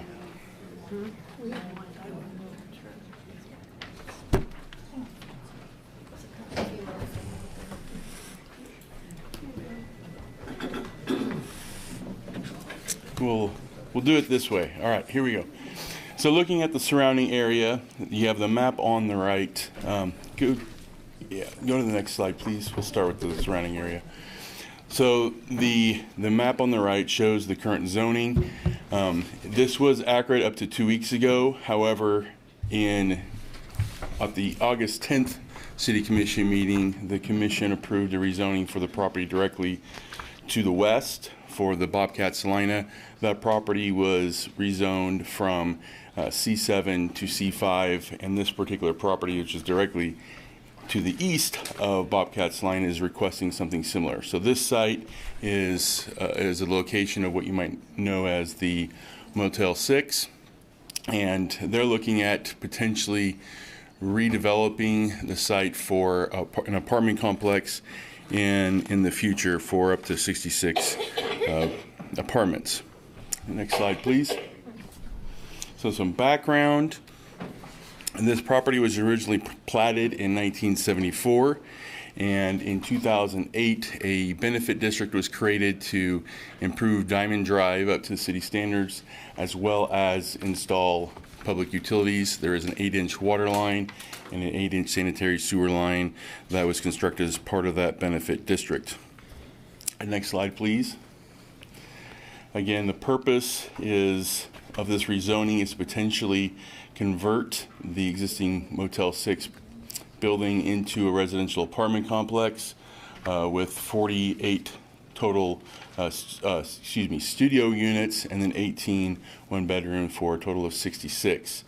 The C7 district prohibits multifamily type of development. However, the C5 district does allow it through a conditional use permit process. And so the end goal for the applicant is to eventually submit a conditional use permit application before the Planning Commission for them to review converting the motel into an apartment complex. Next slide. In looking at the zoning ordinance regulations from a regulatory standpoint, it's important to clarify that motels and hotels are permitted in both the existing C7 district as well as the proposed C5 district. So the existing use remains compliant if the map amendment is approved. If they do proceed with the apartment conversion via a conditional use permit, the zoning code requirements would have to meet the R3 lot zone minimums, which the existing site exceeds. Next slide, please. Looking at the sustainability of the site and evaluating the suitability of the property, it is viable under this current C7 zoning, as it is an active motel that is in current operation. However, granting the C5 designation extends the service commercial pattern that has been established to the west. So all the properties to the west of this property on the south side of Diamond Drive are all C5. Additionally, while the southern edge of the lot touches the AE flood zone, the existing structures all sit outside of the flood zone, and any future development would be subject to the floodplain regulations. And so that's what the right graphic on that slide is depicting there. Looking at the character of the surrounding neighborhood, West Diamond Drive corridor is primarily light industrial along its north frontage, and then on the south frontage we have a mix of commercial properties, primarily hotels and restaurants, with a few dealerships as well on the south side. So this particular rezoning would be in line with the existing character. Looking at the public utilities, as I mentioned, in 2008 there was, next slide please, a benefit district that was created, and in that benefit district an 8-inch water line and 8-inch sanitary sewer line were constructed along with Diamond Drive. Next one please. So there's the map that shows the green line to the north in Diamond Drive is the sanitary sewer, the blue line is the water. Next slide, please. So street and traffic flow, and street capacity shouldn't see adverse impacts from the zoning change itself. C5 uses generally generate comparable or lower traffic than C7 highway commercial uses do. The applicant notes that the apartment complex of this size functions in a similar way with a similar traffic scale as the existing motel would. And again, a deeper dive into the traffic would occur if a conditional use permit application is submitted. Conformance of the comprehensive plan. The comprehensive plan shows the entire south side of Diamond Drive as being part of the commercial land use category, which both the C7 and C5 districts fit within, and the location of the site meets the comprehensive plan's locational criteria for commercial development, including C5. Next slide, please. So the City Commission has a few alternatives here. You may approve the ordinance as drafted. You may, that'd be option 1. Option 2 is return the item to the Planning Commission with comments. Number 3 would be postpone the decision if additional information is required, or you may overturn the recommendation and deny the ordinance provided alternative findings are adopted. Next slide, please. The Planning Commission held a public hearing on August 4th and voted unanimous 8-0 to recommend approval of the rezoning to C5. Staff has received no opposition from adjacent property owners, and the Planning Commission found that the site is compatible with the neighborhood and adequately supported by existing infrastructure. The full list of findings that the Planning Commission made are on page 3 of the staff report if you want to review them. Next slide. And so for our recommendation, if the City Commission agrees with the Planning Commission and staff analysis, the recommended motion is to adopt Ordinance Number 26-11297, effectively rezoning the property to C5 Service Commercial District. With that, we'll take any questions you might have. I'm sorry. It doesn't matter. Questions for? I do not. If this question is inappropriate for this action, let me know. But just pure curiosity, do you have an idea of the target audience for this? For the proposed residential apartment? Yeah, we haven't gotten into any of the details with that. Okay. That particular element of land use decision would be taking place at the Planning Commission after an application is submitted. I mean, we have met with them in a development meeting in which they indicated what their intention was. So we know what their intention is. We know that their intention is to rezone this property so they could submit a conditional use permit application for an apartment complex, but we have not gotten into any detailed discussions of what that might look like yet. So how that looks and how that works is if you were to approve the proposed ordinance and the new ordinance once it's published, the rezoning changes to C5, that then makes the property eligible for a potential conditional use permit that they could submit along with plan drawings and a plan of how they would convert the property to an apartment complex if they still want to go that direction. Yeah, that was the point I was going to make from reading the Planning Commission, that this is just rezoning. A conditional use is going to be a whole nother discussion and approval by the commission. Yes, that would be a second action. And the conditional use also go through the Planning Commission again? So the conditional use permit would require a public hearing with the Planning Commission, and then whatever action they take would have a 14-day protest period. If there's no protest, then whatever condition or whatever action they take after that 14-day protest period ends, then becomes effective. If there is a protest, then it would come before you as the governing body. Right. Okay. Thank you. Okay. Any comments from the public on this item?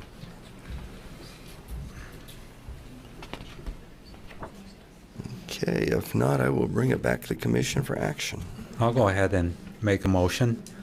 I trust the Planning Commission, so ordinance number 26-11297, rezoning the subject property from C7, Highway Commercial, to C5, Service Commercial District. I make the motion that it should be approved. I'll second that.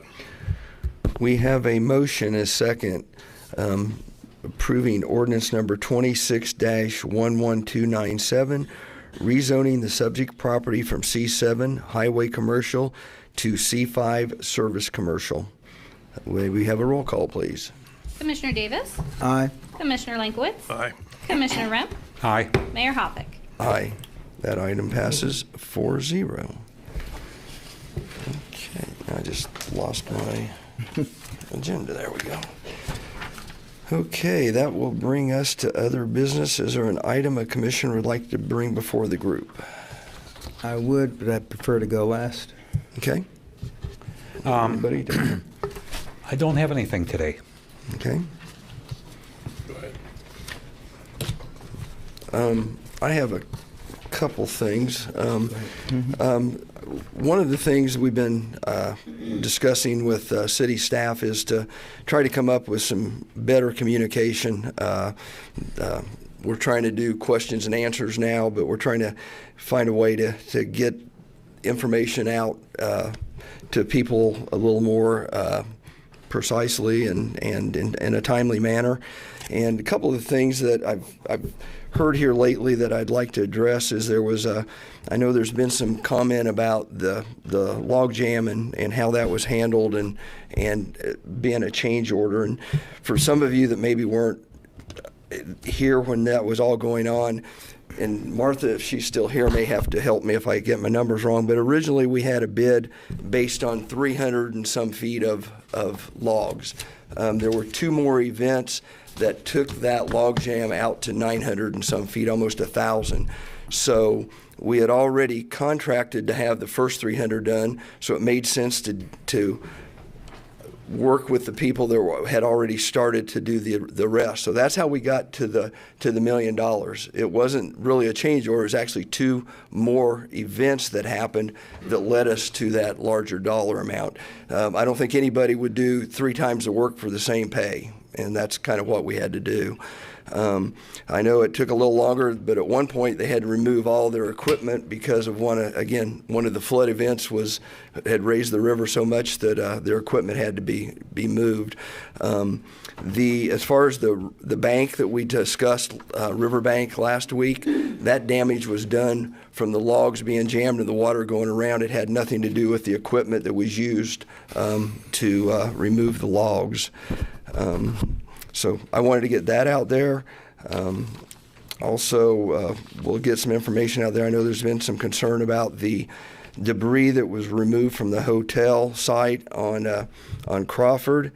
I know that the contractor contacted KDHE and was given permission to take anything that wasn't above ground to a facility to be crushed. So, and there's a letter in the file from KDHE approving that. Also, I know there was some concern about loads not being tarped and about the fees that were being charged. The actual language does not say tarped, it says secured. And the contractor worked with the landfill, not with the city manager's office, with them. And what they did is they were given permission to put concrete on top of the loads when they went out to the landfill so as not to have any debris falling out, and they considered that to be secured. So that's how that came about, and that was approved by the individuals out at the landfill from working with the contractor. So I just wanted to kind of get those two things out there. Final thing I have is we did receive the shelter evaluation from National Center for Animal Shelter Evaluation, the company that we paid the $30,000 to. To say the least, the evaluation was very disappointing. If we were to continue to operate the shelter under the city, there's obviously going to be a complete overhaul of many, many things. We currently have an RFP out that's due on September 10th.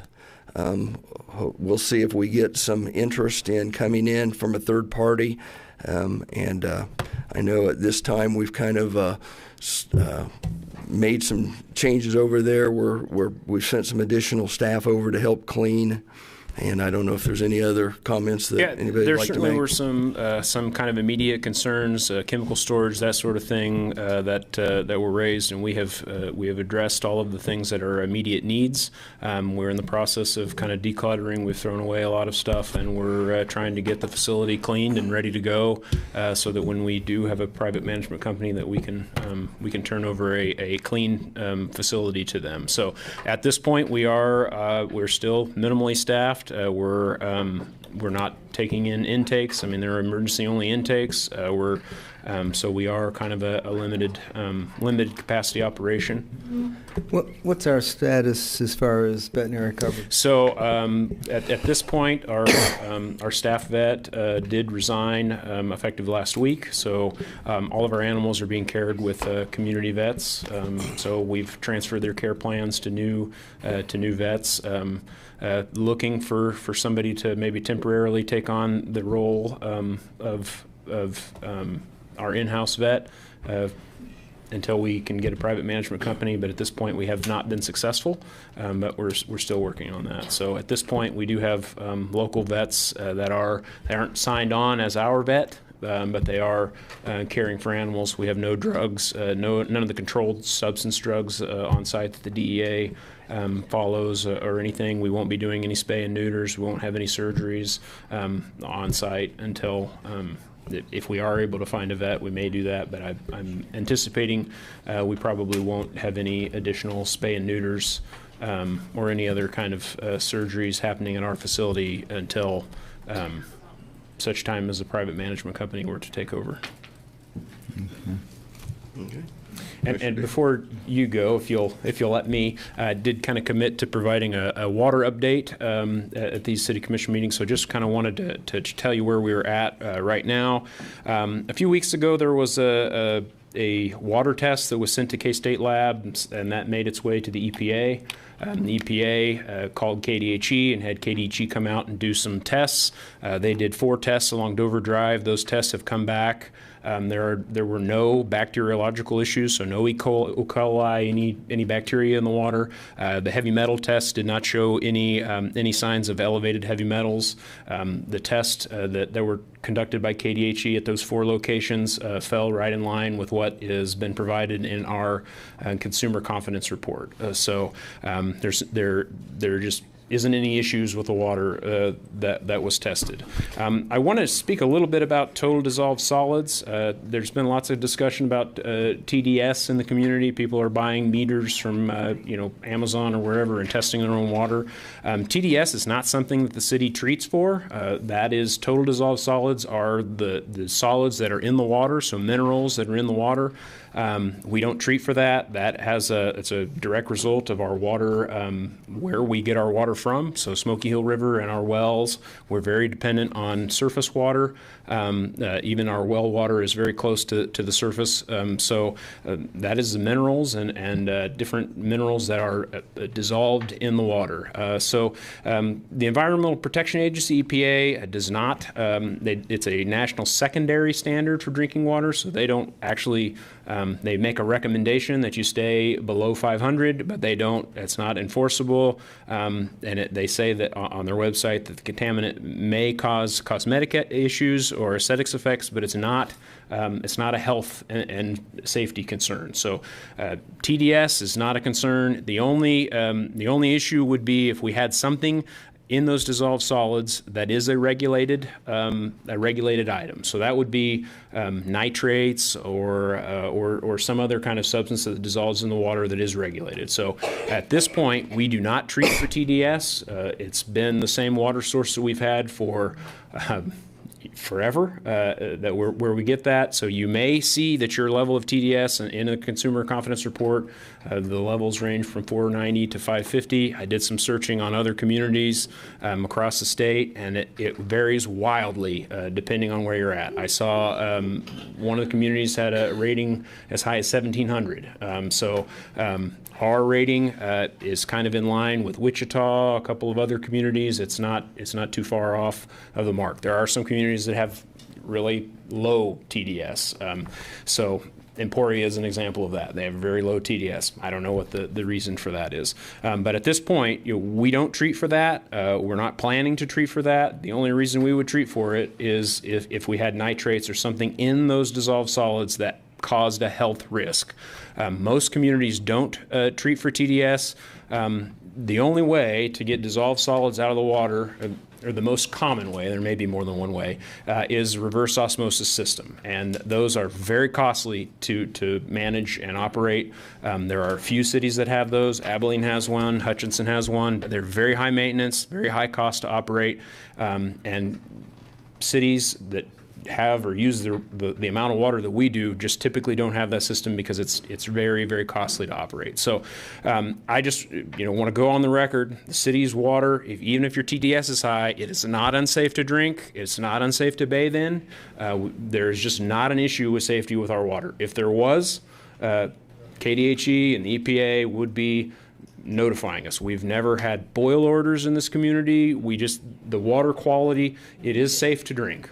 Now, we certainly do have issues in certain areas of the community where we have rust that is in the water, and that is from the old pipes.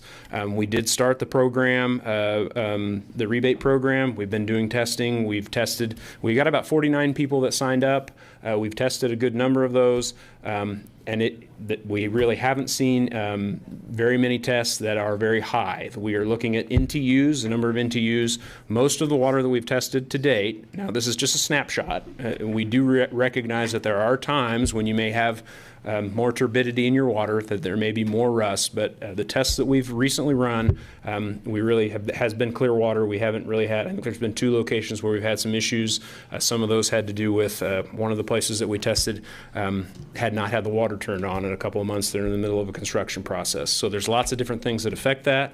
The ones we've tested, we just really haven't seen a problem. Now, we are committed to going back to those houses. We've told them, hey, call us when there's an issue. We want to see it. We want to log those things. So I'm not saying that we don't have an issue. We do have some rust in our water at times, but there are also times where the water comes out clear and there are no issues with it. So that's kind of the update on the water system and where we're at with that. Will that EPA test be posted and available? Yes, we will make it available. Okay, so everyone can see that. Thank you. Okay. Commissioner Davis.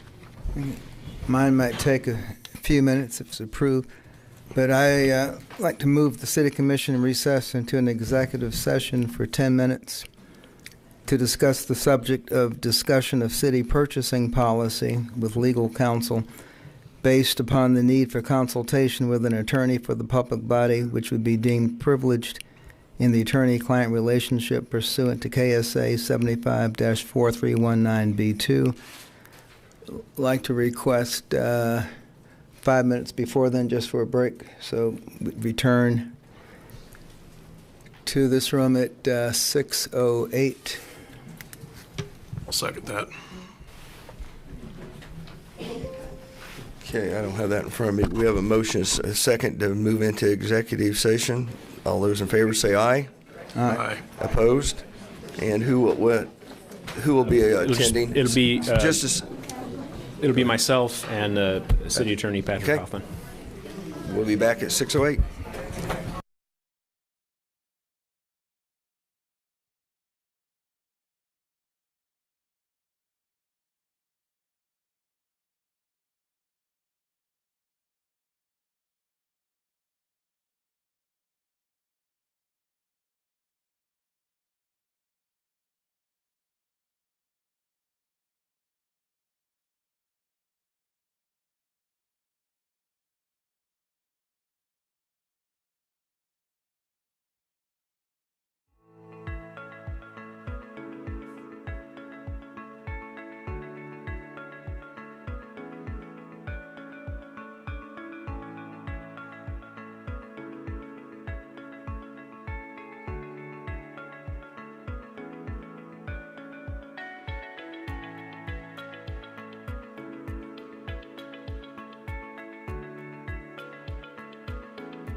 Okay, we are back in session and there's no action to be taken. So at this point, we will open it up to citizens forum, this opportunity to talk about an item that was, again, we've already had the meeting, but you have 3 minutes. Please give us your name and... Sherry Spratland, Overdrive. 2 weeks ago, Jacob, you were in this meeting. You told us in 45 days you'll see construction begin on your street. Today's 21 days. Don't think it's going to happen. So, I brought a Bible with me today. Maybe we won't tell stories. Maybe the truth will come out. You say everybody's water passed? Mine didn't. This is the water Richard took out of my faucet. That's not drinkable.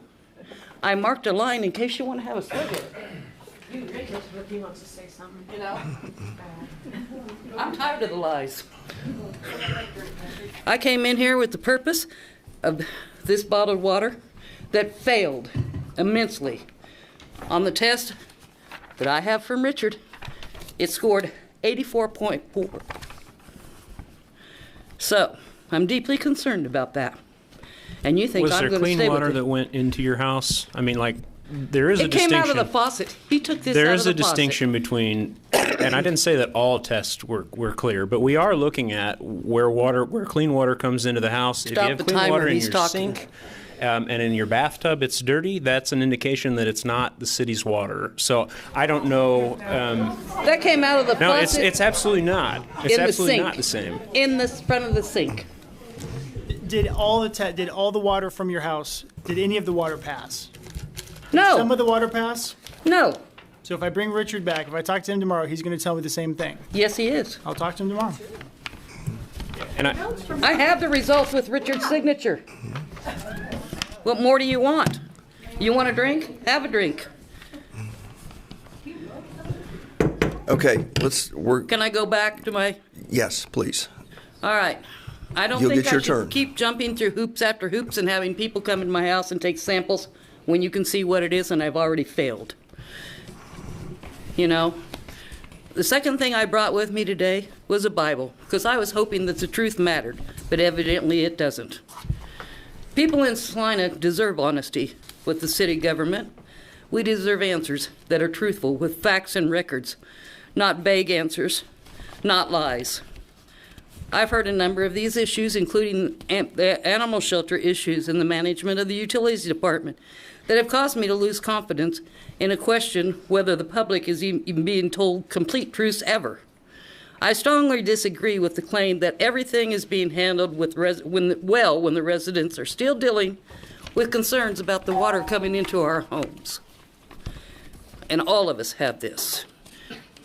In fact, when we called on Friday because we had dirty water, Richard wasn't in the office. They didn't have anybody to send out.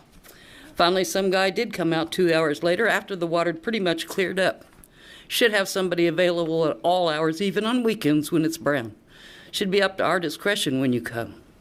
Wait, so it did clear up? Stop the timer. Yeah, it did clear up, though? It will clear up. Your water clear? Not today. Okay, but it was on Friday? No. But Friday, they had somebody there to see the dirty water. So, today, Mr. Woods, I'm asking you directly, what are you doing for the people of Salina on our street? Anything?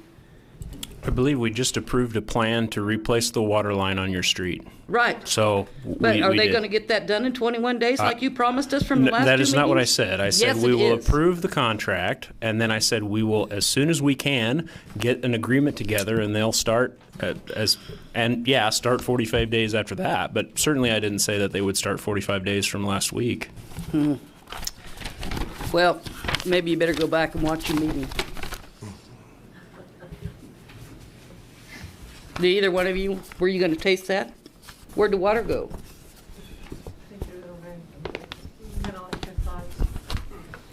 Okay. But it's okay for me and the rest of our people on our street to have that water? Neither one of you can look at me anymore?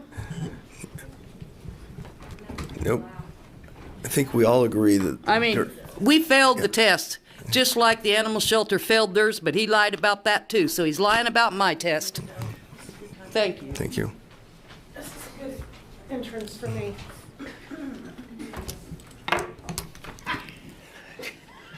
Christy Dixon, a concerned Salina citizen. It's story time, boys and girls. Because of this famous magical trait called a person, Pinocchio, has become a common metaphor for someone who fabricates stories, stretches the truth, or is caught in an obvious deception.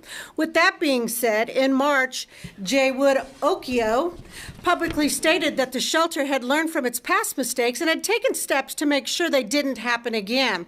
So, J. Wood Okio, I have a very simple question. How do you reconcile those statements with the independent assessment that has been released?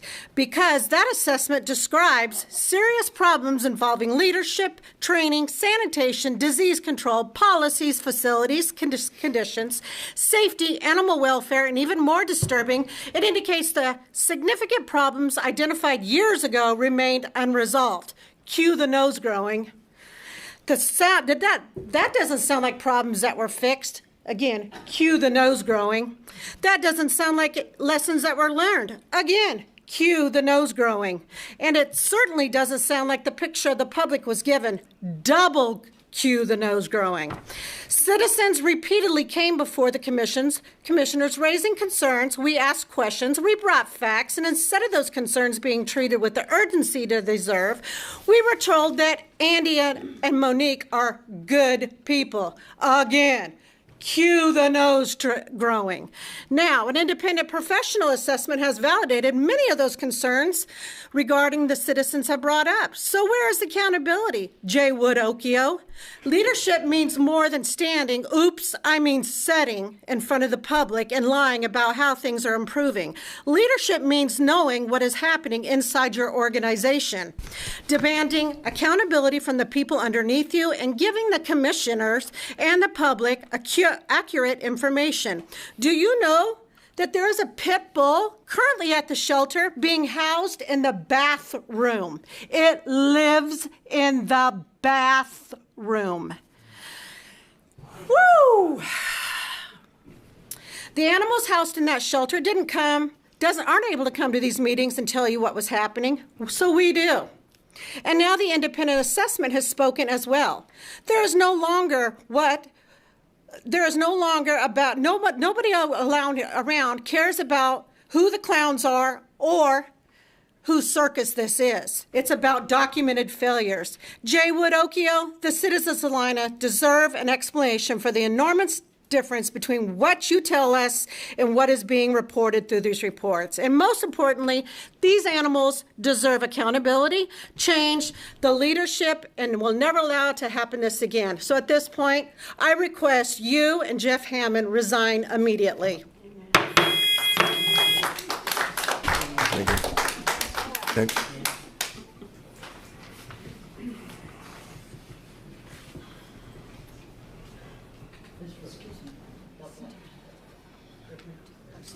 You're good. You're good, sis. You're good. You can move my gavel. There you go. Gavel. No. Diana Fabinius. I live on North 4th Street. Used to live on the east side. I am a thief because I stole a dog that someone who had packed up in the middle of the night and fled left chained on a cement patio. The neighbors were nice enough to put water out and food out, but they weren't allowed animals. This, my vet said, was an Australian Kelpie. Fantastic dog, and I couldn't take it anymore, hearing him cry at night and bark. So I stole him, and I took him to my vet, got him shots, got him medicine for the skin that he'd been gnawing on. My son met me, and we gave him a bath. I took him home, and he was so glad to be inside. I forgot to get his nails trimmed at the vet. But he would jump. He would lick me all over everything. He was so thankful. And I'm 76. I'm an old woman. I have my own health issues. But I had to do it. I have suggestions for the shelter. They are so contagious in some of their diseases that it is only fair to whatever outer entity you hire or that comes to take over. You can't have the existing employees washing with soap and water. It won't do it. You need a hazmat level cleaning of that whole facility and the outer yard. Yes? It's not fair to have a new person or a new entity come in and expect them to get everything up and running safely in a short amount of time if they come in where they already have to hazmat the whole place anyway. And the employees and people that have gone in there, they need to have physicals paid by the city,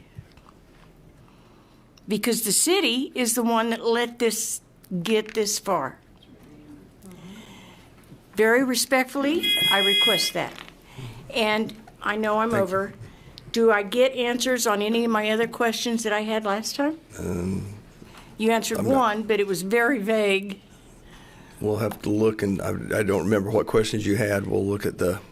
I'll send I'm not you sure. a list. Okay, send me a list. Thank you. I have more questions now. Terry Walsh. This time I'll remember to say my name first. I'm sorry. The one thing that I was going to say when I was up here earlier was if we have more than one company that is willing to put in a bid, why don't we use more than one company to see if we can't double up and get done faster? You know what I mean? Because if you wait a year on one company, you're only getting that much done. I think we can, and I think we have to get the next project designed, and we're working on that now. And so I'm hopeful we'll be able to have something designed and out early in 2027. So there'll be more than just one. I mean, that's just a good sense, I think. I think these gals took care of the Thank you. Animal shelter. Nikki, can you give them the files, please?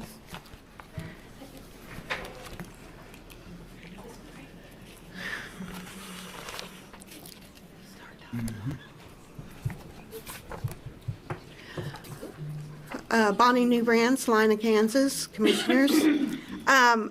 I go over to the shelter probably since last October of 2025 to present date, maybe 12, 15 times, because I'm so concerned about what's going on over there.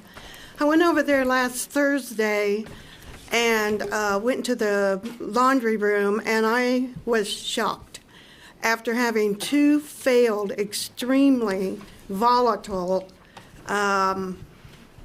reports about what's going on at the shelter, to find the laundry room with towels on the floor, towels hanging out of the washing or dryer,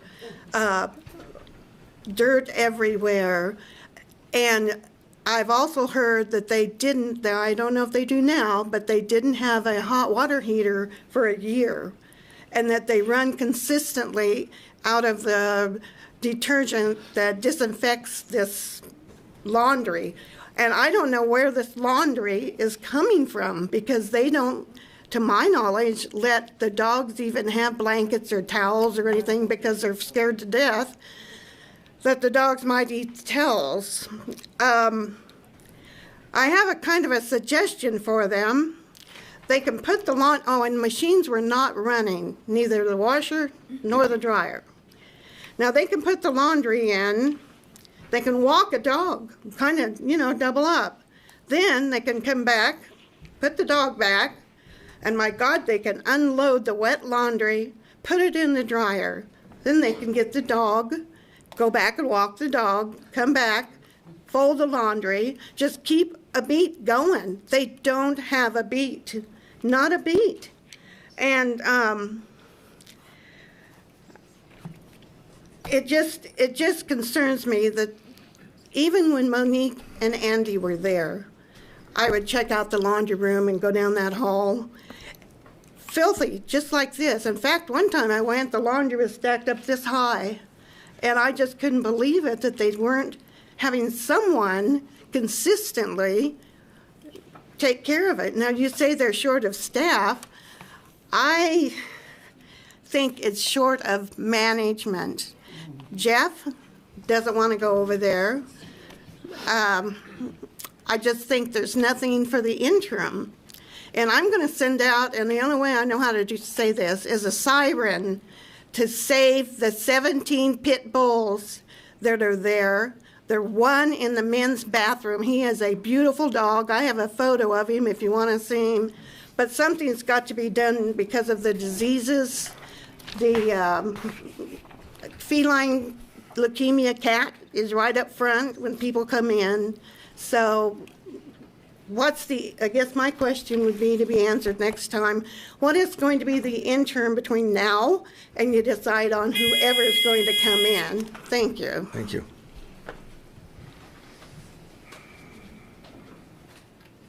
Hello, Jen Moran, Salina.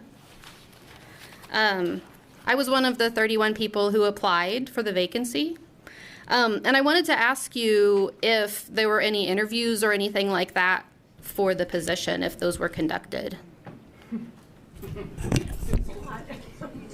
I really expected to get a phone call or something. Wow. I met with 5. You did? I did. That's good. Did anybody else do their due diligence? Talked to several, but not all, based on EOIs. When I first saw that you were going to accept applications for this, I thought that was great, but you have to, I hope that you see that at least the perception is that that just looks like lip service at this point. If you, I mean, I'm not the only, I think I'm well qualified. I'm sure there's quite a lot of people that were on that list that were well qualified and never got a phone call. So that's a shame. I just wanted to share something else. I believe that diversity is very, very important, and I was hoping that maybe a woman would get looked at, somebody a little different than the status quo. Diversity can build trust and strength in a community. It's important. It's very important. I want to share with you some other beliefs I have. Diversity is important. I also feel that the Cozy Inn mural is appropriate, and inconsistency with city rules is not worth the monetary cost to the city. I believe that the animal shelter situation should have been handled in a much swifter manner. I think you probably agree, down in your hearts maybe now. My all-time favorite type of dog is the American Pit Bull Terrier. I've owned them and known many. They've all been excellent dogs.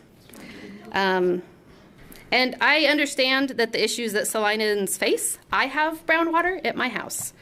There's a lot of people like me.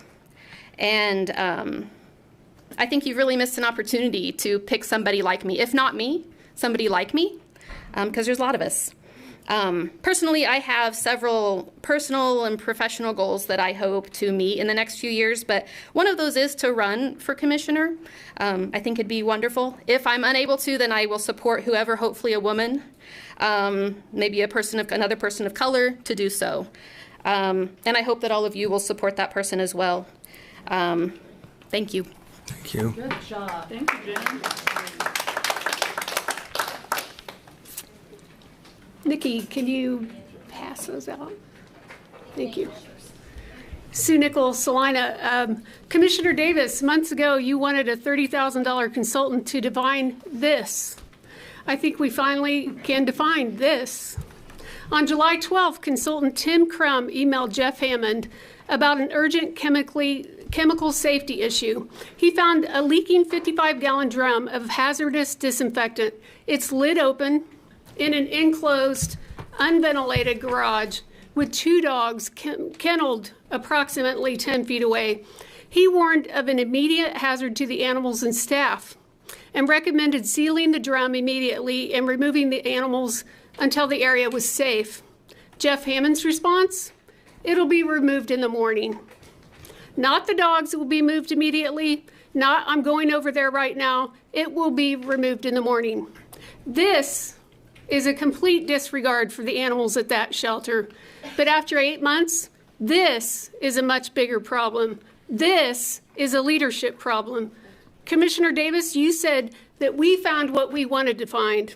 You suggested the shelter might not be as bad as we claimed and supported spending the $30,000 on a consultant who might prove we were exaggerating. Instead, you received a scathing report documenting systemic failures and hazards to animals and people, far worse than any of us knew. Then came another failed KDA inspection, 12 violations, 7 at the highest severity level, and nearly $6,000 in fines.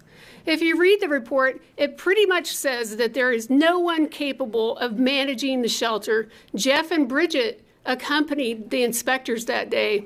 Citizens warned you, a consultant documented the problems, the state of Kansas cited you, and after spending $30 grand for recommendations to fix this mess, the city doesn't appear to be following those recommendations. What exactly did we pay for? You could have spent an hour or two investigating the shelter yourself. Instead, you admonished citizens trying to tell you what was happening. You even said we moved this discussion to the courthouse as though citizens can charge someone with a crime. We can't. We brought you information. Instead of listening and investigating, you questioned the messengers. I'm no longer sure whether this city commission is led by Jacob Wood or he's the one in charge. It's not you guys in charge, it's him. This is a red stamp committee. He's been responsible for the shelter since 2023. We've been told he goes every week, yet he appears to have been there about as often as you commissioners have. When leadership refuses to listen and act while animals suffer, this is what you get. Anyone on this commission who cannot acknowledge that failure should show the same willingness Jerry Ivey did to step aside and make room for someone who will listen and act. Commissioner Davis, you wanted someone to define this. Now you know what this is.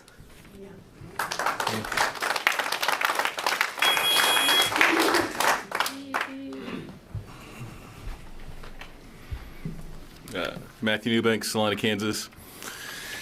I've been involved with the Salina Animal Shelter for a little over a decade. During that time, I've been a member of the Friends of the Animal Shelter. I serve as a foster. I've been on the Animal Advisory Board and the head of the Animal Advisory before. Before I begin, I want to make something very clear. The shelter has been mismanaged for years, and that's very evident. I'm not here to dispute any of that. What I'm here to say is that the animal control officers and shelter employees are not a public enemy. These are people who care deeply about the animals in our community. They are people who continue to show up and do difficult work every day. And right now, they desperately need the community's help while the city works through what's going to happen, which probably ends with an independent person coming in. I want to make 2 points that are very important that prove this. First, I want to remind the community that the information that ultimately led to the criminal charges of the previous leadership came from within the shelter, not from the public. If you read the arresting officer's affidavit, you will see it yourself, that report came from shelter employees. These employees are willing to speak up against not you guys, just public. I'm a left-hand here, so. These people are willing to speak up about problems within their own workplace, and that matters. Second, almost every single shelter employee is a foster. That means their work doesn't end when they leave for the day. They go home and care for animals otherwise might not have anywhere to go. Bottle babies, animals that have been hit by a car, animals recovering from amputations. There's numerous reasons why they could be in foster. In fact, within Salina's foster network, there are only 2 fosters that are not directly connected to the animal shelter. In a town of roughly 50,000, there are only 2 people.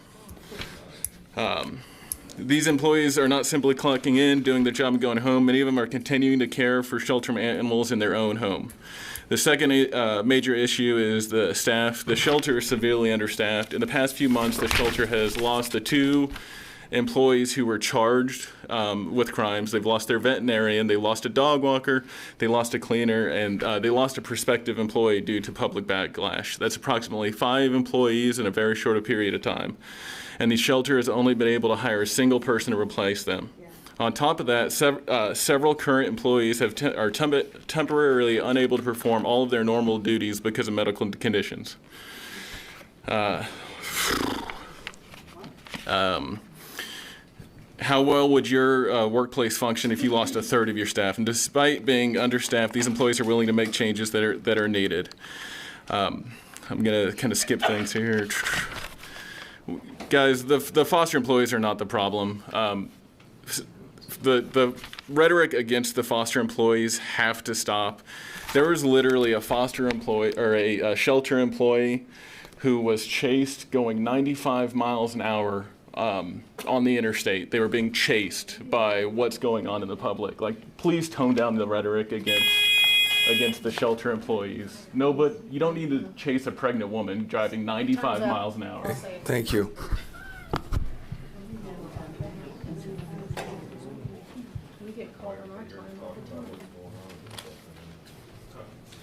Good afternoon, Kathy Schwartz, Salina, Kansas. Commissioner Davis, I have to admit you were right when you said we don't know what we don't know. After our recent visits to the shelter, I can tell you that we are beginning to understand just how much we didn't know. And frankly, it is much worse than we realized. If the purpose of hiring a consultant was to demonstrate that the shelter wasn't as bad as we believed, I'm afraid the opposite has happened. What we have seen and experienced has raised even more questions and concerns. Our last 2 visits to the shelter were extremely uncomfortable. We were allowed to visit available dogs, but we were told that Jeff would conduct the tours. Later, we were told that employees felt that they were being harassed. Nothing could be further from the truth. We returned the next day because someone in our group wanted to adopt one of the dogs. We had not been there very long when Brett, the Deputy Director of Parks and Recreation, showed up. We were told that Jeff had contacted him to keep an eye on us. Then right before we left, the city attorney arrived to see if he was needed. That experience left us wondering, why was our presence being treated as a problem? We are not there to intimidate anyone, we are not there to harass employees, and we certainly aren't there to pick on anyone. We are there because we care about the animals. When we see the employees on their phones while animals need attention, laundry that hasn't been washed, medication being thrown into the kennels rather than properly administered, or dogs that don't appear to be getting adequate outside time, we have to ask questions. And those questions aren't accusations. They are questions about training, supervision, staffing, and accountability. Are employees properly trained? Are they being adequately supervised? Do they have the sources and staff necessary to do their jobs? Are policies being followed consistently? And if something isn't being done correctly, who is responsible for making sure it gets corrected? Those are reasonable questions when we are talking about the care and well-being of animals that depend entirely on the people responsible for them. Commissioner Davis, you told us that we didn't know what we didn't know. I believe we are beginning to find out, and honestly, what we are finding out concerns us.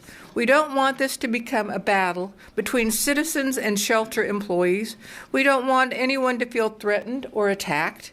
We want transparency. We want accountability, and most importantly, we want a shelter where the animals receive the care, attention, medication, exercise, cleanliness, and compassion they deserve. So I ask you, Commissioner Davis, if you were seeing the things we have seen, what conclusions would you be drawing? Because our concern isn't about winning an argument. Our concern is making sure these animals are safe and properly cared for, and we believe they deserve nothing less. Thank you, gentlemen. Thank you.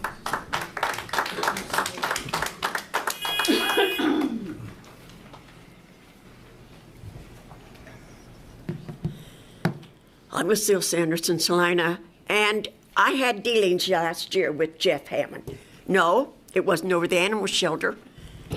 Guess what? It was a golf course. Why?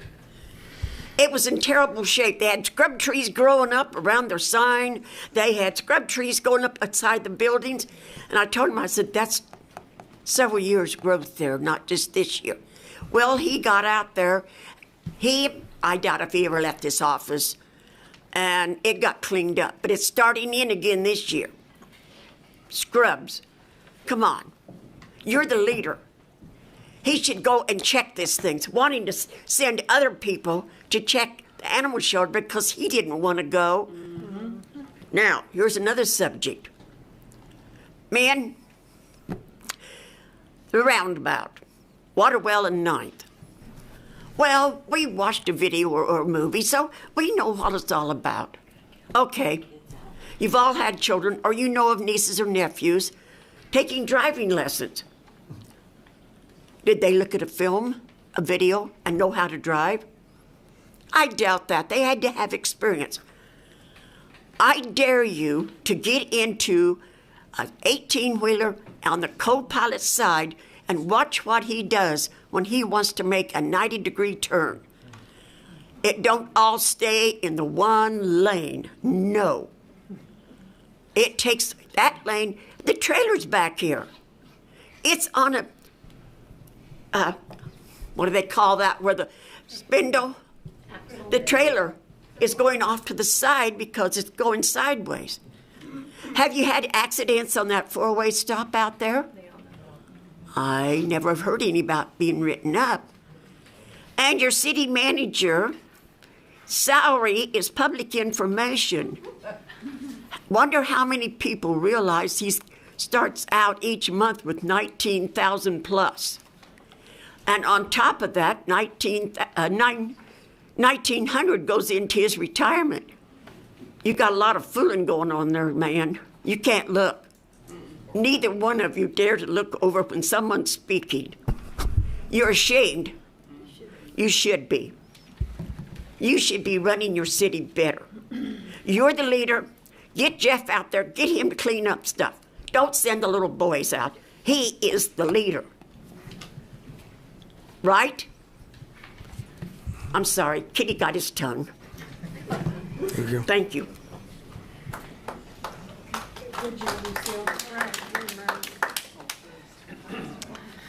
Rose Base, Salina. I don't have anything pre-written up. I feel like I've been at this podium many times and you guys haven't listened, so I don't know why I even try sometimes. But I did go over with the gals to the animal shelter and visit, I believe it was Wednesday. And they had no cats, or Thursday, I'm not sure what day it was. But anyway, they had no cats. We couldn't look at the cats. And all the 28 years I had been there, that shelter had never been without cats. You know, what happened to the cats? There was one cat up front, and it was positive for feline leukemia, and they had it up front. I guess it was for adoption. But I went back and I used the ladies' restroom, and I heard a dog. There's a dog in the men's restroom at the animal shelter, and it is a very strong pit bull. And one story was, this was all just in the time that we was there, is that it was there because it was scared of storms. Well, it wasn't storming the day we were there. And then the other story was, is they was cleaning the kennel. And then the third story was, I don't know, maybe this is the charm, is that it was their mascot. Now, how can you guys sit up there, deny the public to have pit bulls? Granted, I'm not a real big fan of them, but that's just me. Okay, but how can you stand up there and deny everybody else to have pit bulls and you let the animal shelter have one? They keep it locked in the bathroom. Okay, and also, you know, the thing of it was is I had 5 employees. I seen that they have 17. I had 5 employees, and our place was spotless. And I'm going to tell you, in the 28 years I was there, and I'll tell you again, Jacob, that I never failed one inspection. And I had 5 employees, and they worked their butts off. So I just want to tell you that. And yeah, Jacob, you are way overpaid for sure. And Patrick, did you talk to the consultant about maybe having some things removed from the report because it didn't make the shelter look real good? Oh, don't look away. Don't look away. Look at me, Patrick. Why did you do that? I did not do that. Oh, you did not do that? Well, your nose is growing too. But, and then getting back to Jeff Hammond and the parks, 2 years ago I asked him about Thomas Park.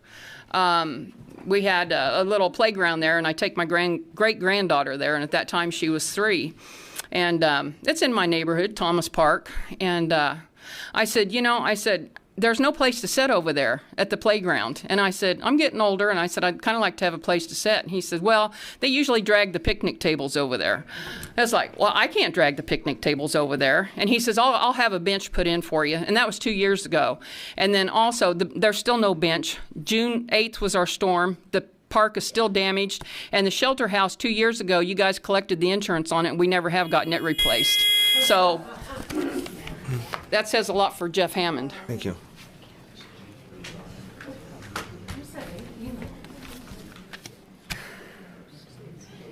Katie Shorlingville, Salina. I just think it's so unfortunate that it took the voice of Tom Wilbur on KINA Talk Radio and an elderly lady in tears at a city commission meeting to finally get the attention of the city commissioners, the manager, on the severity of living with rusty water. The Friends of the Animal Shelter ladies have begged for years to get your attention of the abuse and filth at our animal shelter, again with 0 results. You 3 commissioners and Jacob Wood and Martha Tasker, you all exhibit one thing, and that's a lack of empathy. And without empathy, you're nothing but an empty vessel. And finally, I just think anybody who's going to sit on this commission or anything like that you're working with the public, it's imperative to have the ability to be able to forgive and forget and let go of hatred. Thank you.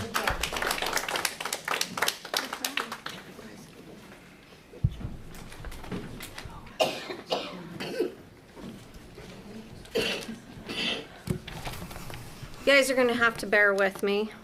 Jane Trossel, Salina, because I am very passionate when it comes to animals.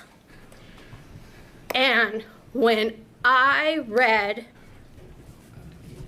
what the inspection entailed is horrific. Do you guys understand? No, I take that back. You guys don't understand. I came up here months ago and asked you to go check out other shelters to see how they are ran. I worked underneath Rose Base for years at the shelter, and we never would have missed medication to an emaciated dog or not even fed it.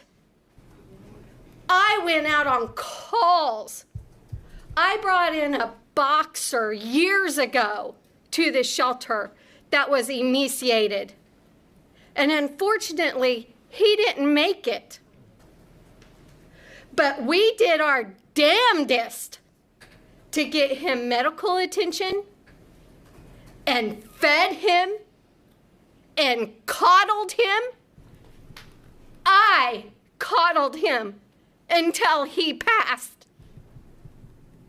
And you guys sit up there and say, oh, it's not that bad. Really? And you guys talk about the employees that work there at the animal shelter. If they truly care about those animals, they would be asking to go to training. NACA offers training. CACA offers training. They also have scholarships. Imagine that. that you can apply for. It breaks my heart for these animals. You all should be charged with animal cruelty. You all, if not animal cruelty, then a civil lawsuit, because you all knew and did nothing for these poor animals that don't have voices. We are their voices, and you guys just laughed at us. All those clowns. Yep.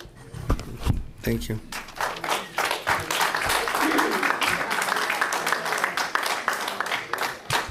Oh, go ahead. You're up, Sue. Go ahead. No, go ahead. You're up. Go ahead. Half the day right there getting up. Yeah. Biggest part of it. Susan Cooper, Salina. I want to talk, I'll take a little different tact. I'd like to talk about accountability and transparency. I have just recently started coming to the meetings, and I brought up the funding for the River Renewal Project. And I was told by Jacob Wood that it's in the budget. So I got the 26 budget, and I read over it, and I thought it was going to be in the general fund. It wasn't in the general fund. I thought it was going to be in the Parks and Rec section. It wasn't in the Parks and Rec section. So I said, where is this funding for the River Renewal Project? Thinking it was going to be in the River Renewal Project. No. It's incorporated into the funding. So the transparency that $1.3 million annually that is going into the River Renewal Project, that wasn't really true. In 2017, June, the commission, and I don't know how many of you were on at that time, you had an ordinance, Ordinance 17-10885, and it talks about funding for the River Renewal Project. And I don't want to be accused of putting half-truths out there, and I don't want to be accused of embarrassing the city, so I'm going to read your words. The public notices included the agenda that was put out the Thursday before the meeting. Then there was an explanation in the Salina Citizen Spring edition from the mayor's office, or excuse me, the manager's office. A major park improvement includes a reasonable and slimmed down approach renewing the Smoky Hill River. And then it was to provide community gathering space along the downtown stretch. The city will not commit more than $1.3 million per year for this project. It says, the original language says, to provide general health, safety, welfare of the city. And it was in this ordinance that was passed that the River Renewal Project was mentioned. So I'd like to know, you guys had a vote in 2010, the voters said no, then the ordinance came out, and all of a sudden the River Renewal Project is back in play. I don't think that's transparency. Okay. Susan, I did want to say, a few weeks ago, you'd made a comment about how we transferred $5 million twice into the river. No, I was in error. But I think I know where the other $5 million was. If I remember right, I think we took $5 million out of reserves to help pay for the fire station number 4. So, right. So you did probably see two $5 million transfers? No, I thought when you answered that you were talking about that was $5 million for the 25 and the 26. No, okay. Well, I was going to say, if you were looking at a couple, if you were looking, there may have been 2 $5 million transfers out of the general reserve balance, but I just wanted to, because you brought that up. That one. Okay. One transfer. Okay. But you're not even following your own ordinances. You're not supposed to take more than $1.3 million. And it was that ordinance that brought the renewal master plan back into place. Okay. Thank you. Yeah. And I think that Martha Tasker is, and she may be here and can refute this, but I think she's the master time for somebody plan else. of that. Okay. Thank you.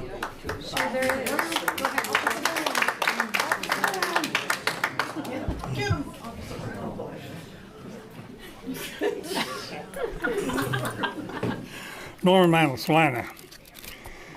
This brings up the phrase the President Ronald Reagan said, trust but verify.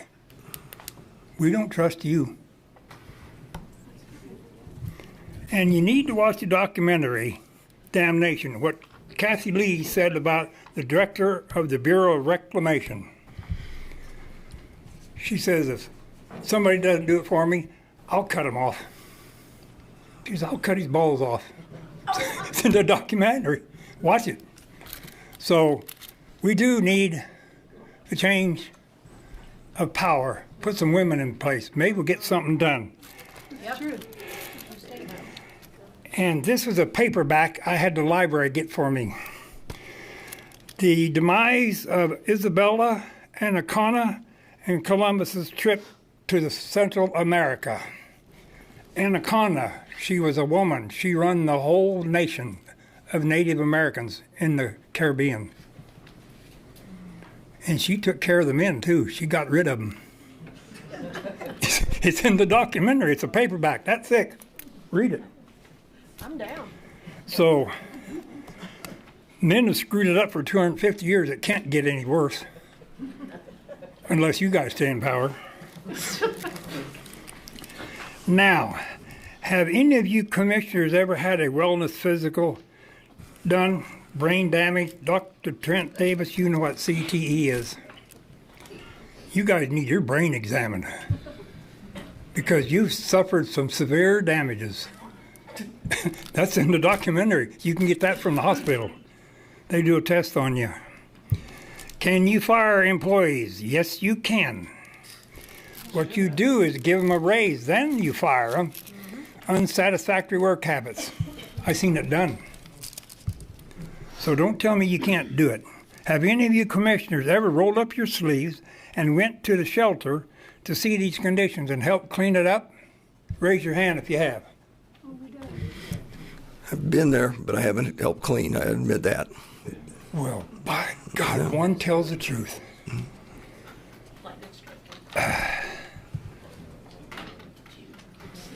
The Native Americans had a phrase for the white man, because the white man would never tell the truth, never kept any promise they made.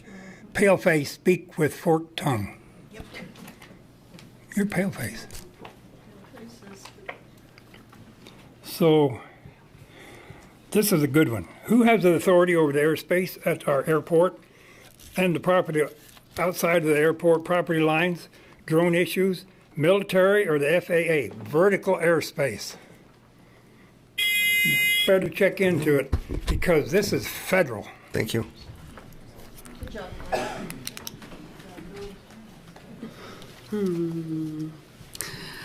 Michelle Timpson, Solomon.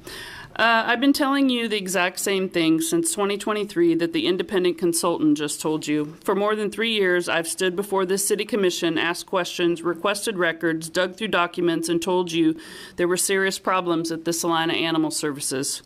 I was dismissed, I was questioned. So when the independent consultant walked into that building and documented systemic operational breakdowns, deficiencies in sanitation, biosecurity, leadership, oversight failures, animal welfare concerns, I wasn't surprised because I already knew. I told you, Humane Salina told you, and when you wouldn't listen, we dug deeper. And look where we are today. The consultant's report essentially validated the concerns we have been bringing before you for years. I'm here to tell you that you failed. You failed the citizens of Salina who trusted you to oversee their city, and you failed the animals who had absolutely no voice in what was happening inside that shelter.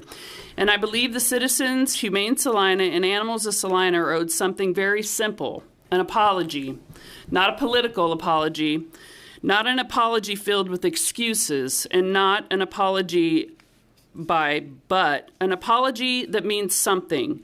Because if you truly understood what this report says, then you should be angry. And not at the people who exposed these problems, but at the fact that these problems were allowed to continue. And Jacob Pinocchio Wood needs to be held accountable for his role in this. He is criminal, and so is Patrick. Both of you are criminal because you lied to the commissioners, both of you.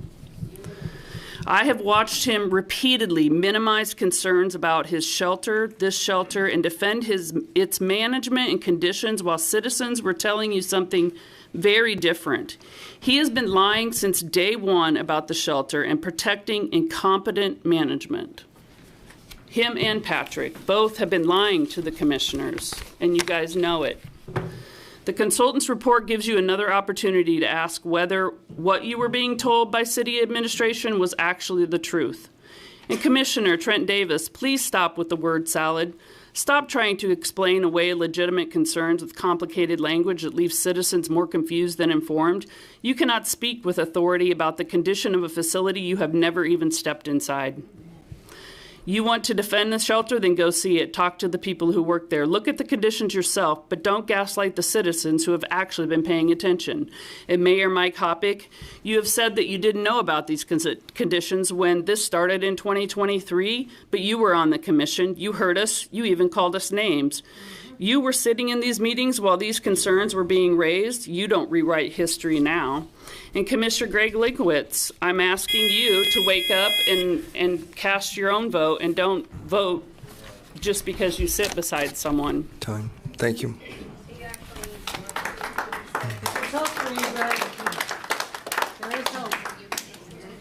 Ms. Timpson, was that a question? No, statement. I wasn't talking to you. What? Question for what? The question, were you asking me if I've ever been in the shelter, or were you telling everyone on TV that I've never been in the shelter? Have you been down to the shelter? I want to know which question you were asking first. Have you? When was the last time you were down at the shelter? Early this year? Early this year? Yep. And what'd you think about it? I got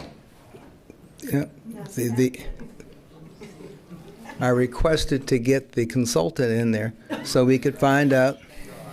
We cannot inspect every building the city runs. That's not our job. You could read the records. But we did think there was enough concern to commission that survey. Multiple months later. So don't say things that aren't true unless you verify it. Don't say, talk to him about that. Okay. But don't say that I have not been somewhere if you've not verified that. But you believed everything that Jacob Wood has That's told not what I'm talking about. I'm talking about you come up here and having everyone else in here think that what you're saying is true just because you have the freedom to talk for 3 minutes. But we're supposed to believe all your word salad and we your don't philosophy. refute everything people say because that's not the purpose of citizen forum. But there comes a point, You can say everything you say to us. You know what you don't know. and you all still don't know what that phrase means. Mr. Johnson. What so- day did you go? We'll Okay. film it. We're good for that. Okay, Mr. Johnson. All right, Tony Johnson, Salina. I want to address something from the Q&A article put out by the city manager's office from the last meeting, because apparently we found a way to turn a simple rule into a game of balls and strikes. In it, he said that KDHE required a mixed waste above the ground, which in this case was sheetrock, plywood, insulation. There was probably shower tub enclosures in there, mixed in with the concrete and brick to go to the landfill because it had all been shoved in a pile and intermixed. But here's a question. How does someone keep that material from blowing out of an untarped trailer and still qualify for the tarped rate? I've had people tell me they've seen it blowing out on Crawford Street. I even had one citizen send me a video. And that sure doesn't match what the city itself has published on its own website regarding what constitutes a secured versus unsecured load. In fact, I had it printed on this t-shirt so it's easy to see. Tarp and no tarp. The city created a rule that should be pretty simple. Secure the load and you pay the secured rate. Don't secure the load and you pay the unsecured rate. Black and white, but apparently it's now become a judgment call. So let me make sure I understand the precedent we just established. Any untarped load of mixed waste will now get the secured rate, regardless if some of it is able to blow out or not. Is that correct?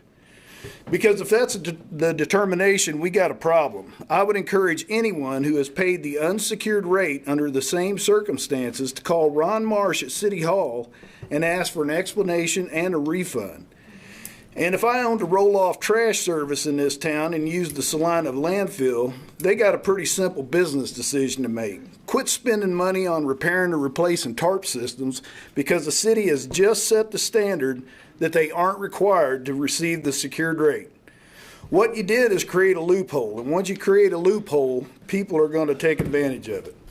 So I'll ask again, is the city's unsecured policy actually a rule, or is it a suggestion that employees get to interpret depending on what happens to be in the trailer that day? Because taxpayers and landfill users shouldn't have to pay guess the rule that day. You also said in your reply the contractor coordinated with landfill staff. That's just useless rhetoric when the contract signed by both parties clearly says in Section 1 under General Specifications, Item 6 titled Disposal of Debris, normal disposal fees will apply.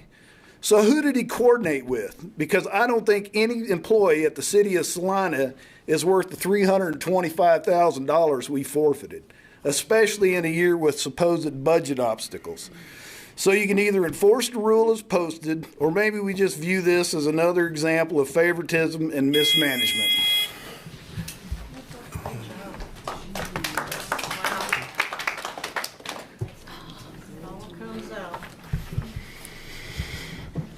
Good evening. I'm Lori Hall, Salina. The consultant and KDA confirmed widespread failures in sanitation, biosecurity, leadership, oversight, and animal welfare.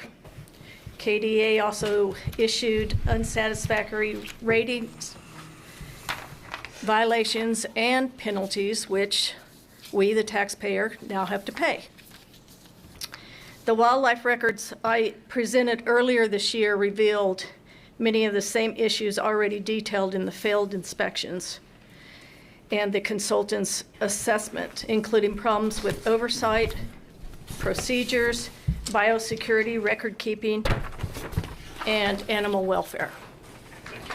So, on January 30th of this year, I submitted a detailed investigation packet to Kansas Department of Wildlife and Parks Special Investigator Mike Hammerschmidt, requesting a full investigation into the wildlife handled by Andrea Murphy and Monique Hawley.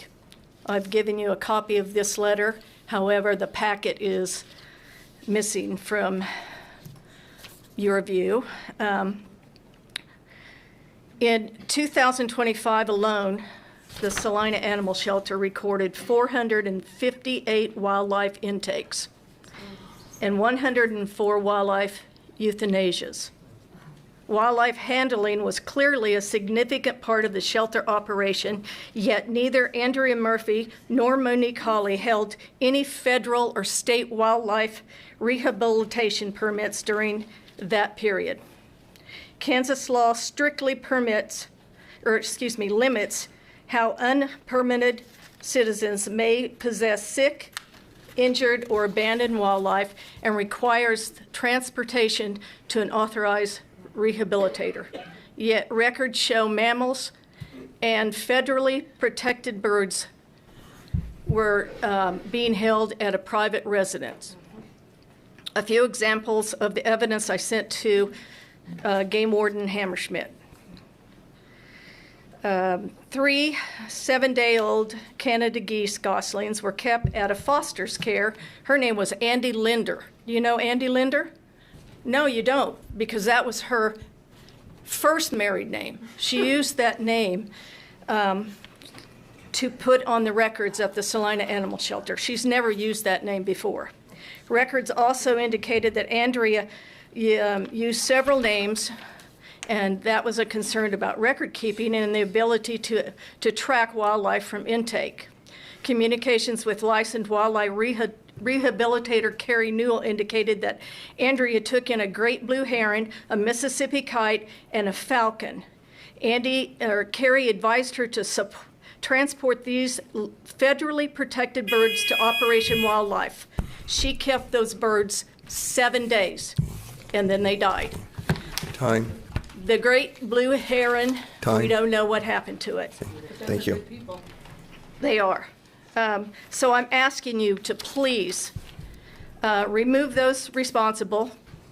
Please bring prairie paws in, and maybe then you can wipe the egg from your faces. Thank you.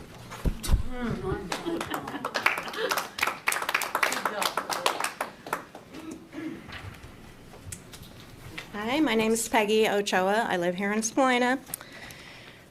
This is the first meeting I've attended live. I've attended probably 4 or 5 online because I work, and I work till 5. So today I graciously said, I need to go do this because this is my community.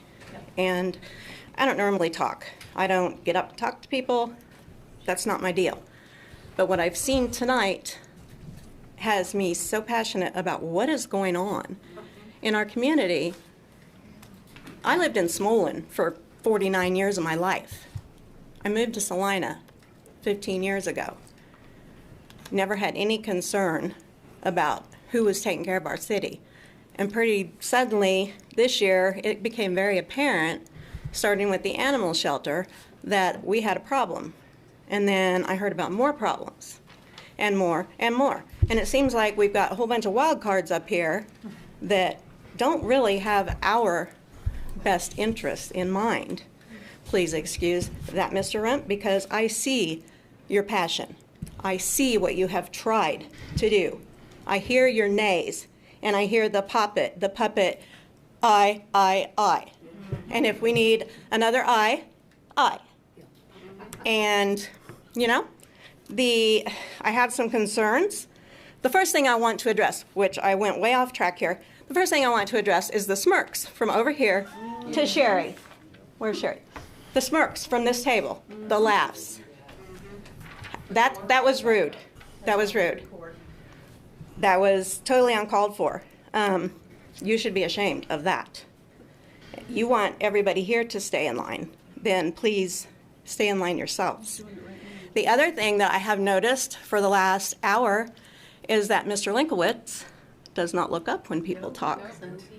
He's this. I don't know what he's doing. I don't know if he's reading. Copious notes. I've never been in an environment where I've actually been admonished for taking notes, whether it's school. Well, but maybe you should look at people and pay attention, because that way we feel noticed. Otherwise, because the other 3, their heads were up. His was up 99% of the time. You can always watch the film back. Mayor Hoppick, yours was up most of the time. You probably get a 5. So, I apologize for taking notes. Well, I just want you to look at people and pay attention, because out here, everybody thinks that you're just up there. You could be playing a game for all we know. Working a puzzle. So, the other thing I'm very, very concerned about was I was looking forward to this vote for the new commissioner. I didn't realize that probably what happened was people talked beforehand, and Mr. Norris was going to be up, and the first person that got 3 votes, boom. They're the first one up, first one in. Why did we not take a vote on every one of them and whittle it down? And maybe we'd have got that woman in there. Thank you. Good job, baby. Good job. Good job, Stephen. Is there anyone else? Oh, yeah. All right. Ben Winhill, Salina. I, too, was one of the 31 candidates. Actually, I told everybody that if you would put money on me, I was a 200 to 1 odd. of actually getting it. So 2016 vote to raise the sales tax. You will have people in the community tell you that, ha ha, you guys voted for it, so it's in, and the river renewal project goes on because you voted for it. I have a copy of the actual ballot here in front of me, and I'm going to read it to you word for word, just exactly what's going on. Shall the following be adopted? Shall the city of Salina, Kansas be authorized to repeal the current 0.40% sales tax, retail sales tax scheduled to expire March 31st, 2019, and replace it with a 0.75% general purpose retailer's sales tax, and proceeds of which shall be used to pay the cost of, and these are important, guys, so look up Linkowitz and let's see what we got here. Improving neighborhood streets and drainage. You guys are doing it. Very good. Preserving a stable property tax rate. The city side has went up 3.44 since 2017. That's $110 on a $200,000 home. On the city side, not the whole thing, just the city side. So much for preserving a property tax. Susan put out a great thing about ensuring quality park system. Ensuring quality park system. Did I say it again? Did it say river renewal project? No. All right, here's the important ones. Constructing and maintaining capital improvements. Do that. Funding equipment. Funding bonded debt issued for capital improvements. Funding bonds for capital improvements.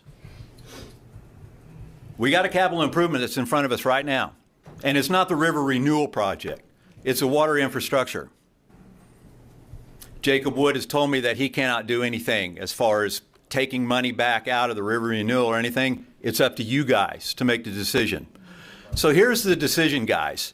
And if you don't think it's important or it's an emergency, let me put out for you the reactive response that the fire department, because I told you before, fire control could be compromised if you have plugged up mains. They have a policy in place with the city of Salina that if they are fighting a fire, they go out and there's a major fire and they hook up to a fire hydrant and they don't get enough pressure, they are to call the city water department treatment plant and have the pressure ramped up. All right, so we run 60 PSI in Salina. About 5 No, more you're not going seconds. to stop me on this one. It's very important. Very important. Well, I need to get this finished out. Why do you get more time than anybody else? Because this is everybody very gets the same important for amount what of time. you guys need to listen to and need to do as far as water infrastructure. I'm not, Ben. Okay, so let me finish what the fire department does, and then you can cut me off. So what happens is the city will ramp up the pressure. They will ramp it up from 60 to 80 or 100 PSI. If you do that with our old water lines, things blow everywhere. People's infrastructure in their home that's weak will blow everywhere. We will double. Okay, thank you. So we are in an emergency. Okay, I will. We are in an emergency, and something needs to be done now, and it needs to be done with you guys by taking all of the special interest money out. Please, I will talk to the fire department. We'll talk to the water department, and we'll have. Listen to him. You're just afraid he's going to tell us the truth. Thank you. When are you going to talk to him? Well, one stand right back there. We'll talk when he leaves. Okay, so Shane, come on up. I said no. I'll talk to him after the meeting. No. Shane can come up and tell you if that policy is in place right now. Your 3 minutes is up. I'm just like everybody else. Thank you. Is anybody else wanting to speak? No. Is there anybody else wanting to speak? Ben? I'm the last one. No, there's somebody else. I'm sorry. No. Okay. Okay, you can stay in the room, or you can try to kick me out. Okay, thank you. Officer Brown will likely. Thank you, Ben. Thank you very much. Susan, you only get up here once. I made the mistake last time and let you up here twice. That was my mistake. No, Yeah, I was once. up here once. Yep. No, only once. That's the rule. What rule? We have one time at an open forum. Everybody, yeah. Thank you. Give them hell, Sue. I just wanted to No. say that. Next time, okay? I by can't, then, if I start. You No. will have already No. looked at the budget. Susan, please, I'm trying to be courteous. Everybody gets their 3 minutes. He doesn't like women. Okay, thank you. That is uncalled You're a for. woman with a voice. Kick me out. I'll go with Officer Brown. Mayor, I'm sorry. Okay, is there someone else back here I think had their hand up? Mayor, If not, I move we adjourn. no, Mayor Hoppick, I need to add something. Sorry. Yes. Am I on? My name is Shannon Russ, and I'm reading this statement on behalf of a Salina citizen who is unable to attend tonight. I have a question I believe City Manager Jacob Wood and City of Salina need to answer publicly. If an entire street or neighborhood has already been approved for a multi-million-dollar waste line replacement project because its infrastructure needs replacement, why aren't the residents served by those same lines automatically eligible for temporary filtration assistance while they wait? Perhaps the city has separate technical criteria for these programs. If so, please explain those criteria publicly, because from a citizen's perspective, this makes absolutely no sense. How can the city say, yes, the infrastructure serving your neighborhood warrants millions of dollars in replacement, and then tell a household served by that infrastructure, no, you haven't demonstrated enough of a problem to qualify for temporary filtration assistance? That disconnect is exactly why people are losing trust. Accountability does not stop with the Utilities Department. It also belongs with the City Manager, Jacob Wood. If current policies prevent reasonable emergency assistance from reaching residents in neighborhoods already prioritized for water line replacement, then leadership needs to intervene. That could mean changing in eligibility requirements, bringing in outside expertise, temporarily assigning different leadership to oversee the response, or evaluating whether the current Utilities Department leadership is effectively handling this situation. This is not asking Jason Wood to fire someone because citizens dislike that person. It is about asking him to evaluate performance based on what is happening to the citizens in the city citizens the city is supposed to serve.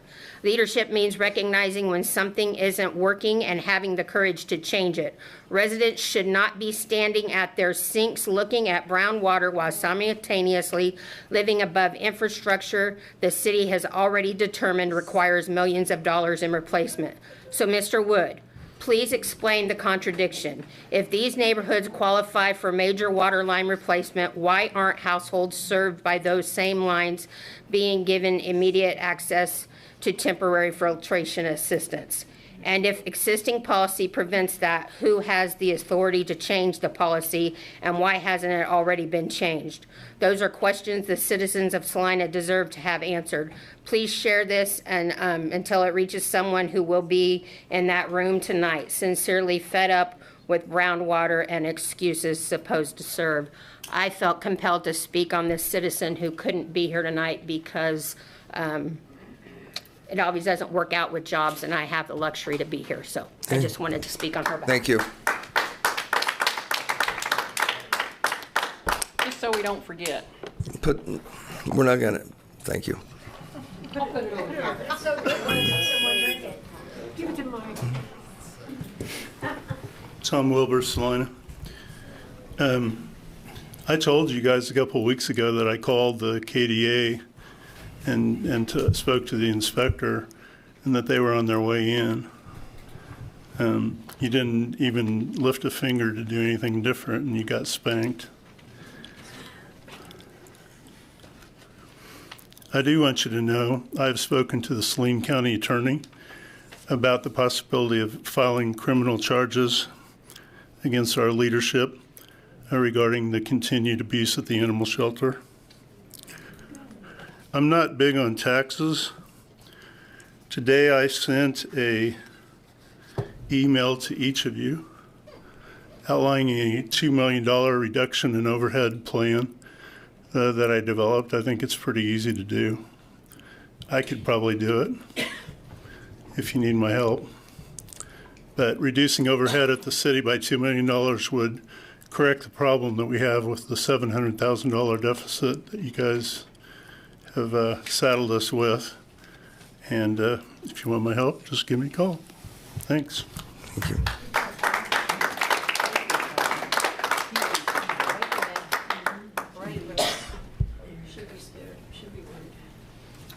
Rosemary Mize, Salina. I've heard a lot of negative comments today about the animal shelter and the water situation, which is justifiable. But I'm here to give one positive comment that has been, some of us from the dog park have been working on for the last couple of years. And I know I've talked to a couple of you commissioners about what was going on out there and what we needed. And I'm here to say that the Parks and Rec department has been working very closely with us and have done a good job of doing some upgrade at the dog park. And today they closed the park for a week to try a new chemical that K-State has asked them to try to get rid of the chickweed and the small barley. So I wanted to thank Brett Lamer for helping us out to get that started. So I wanted to come up and give a positive report tonight. Thank you. And I want to thank Brett and them for helping us at the dog park on Markley. Thank you.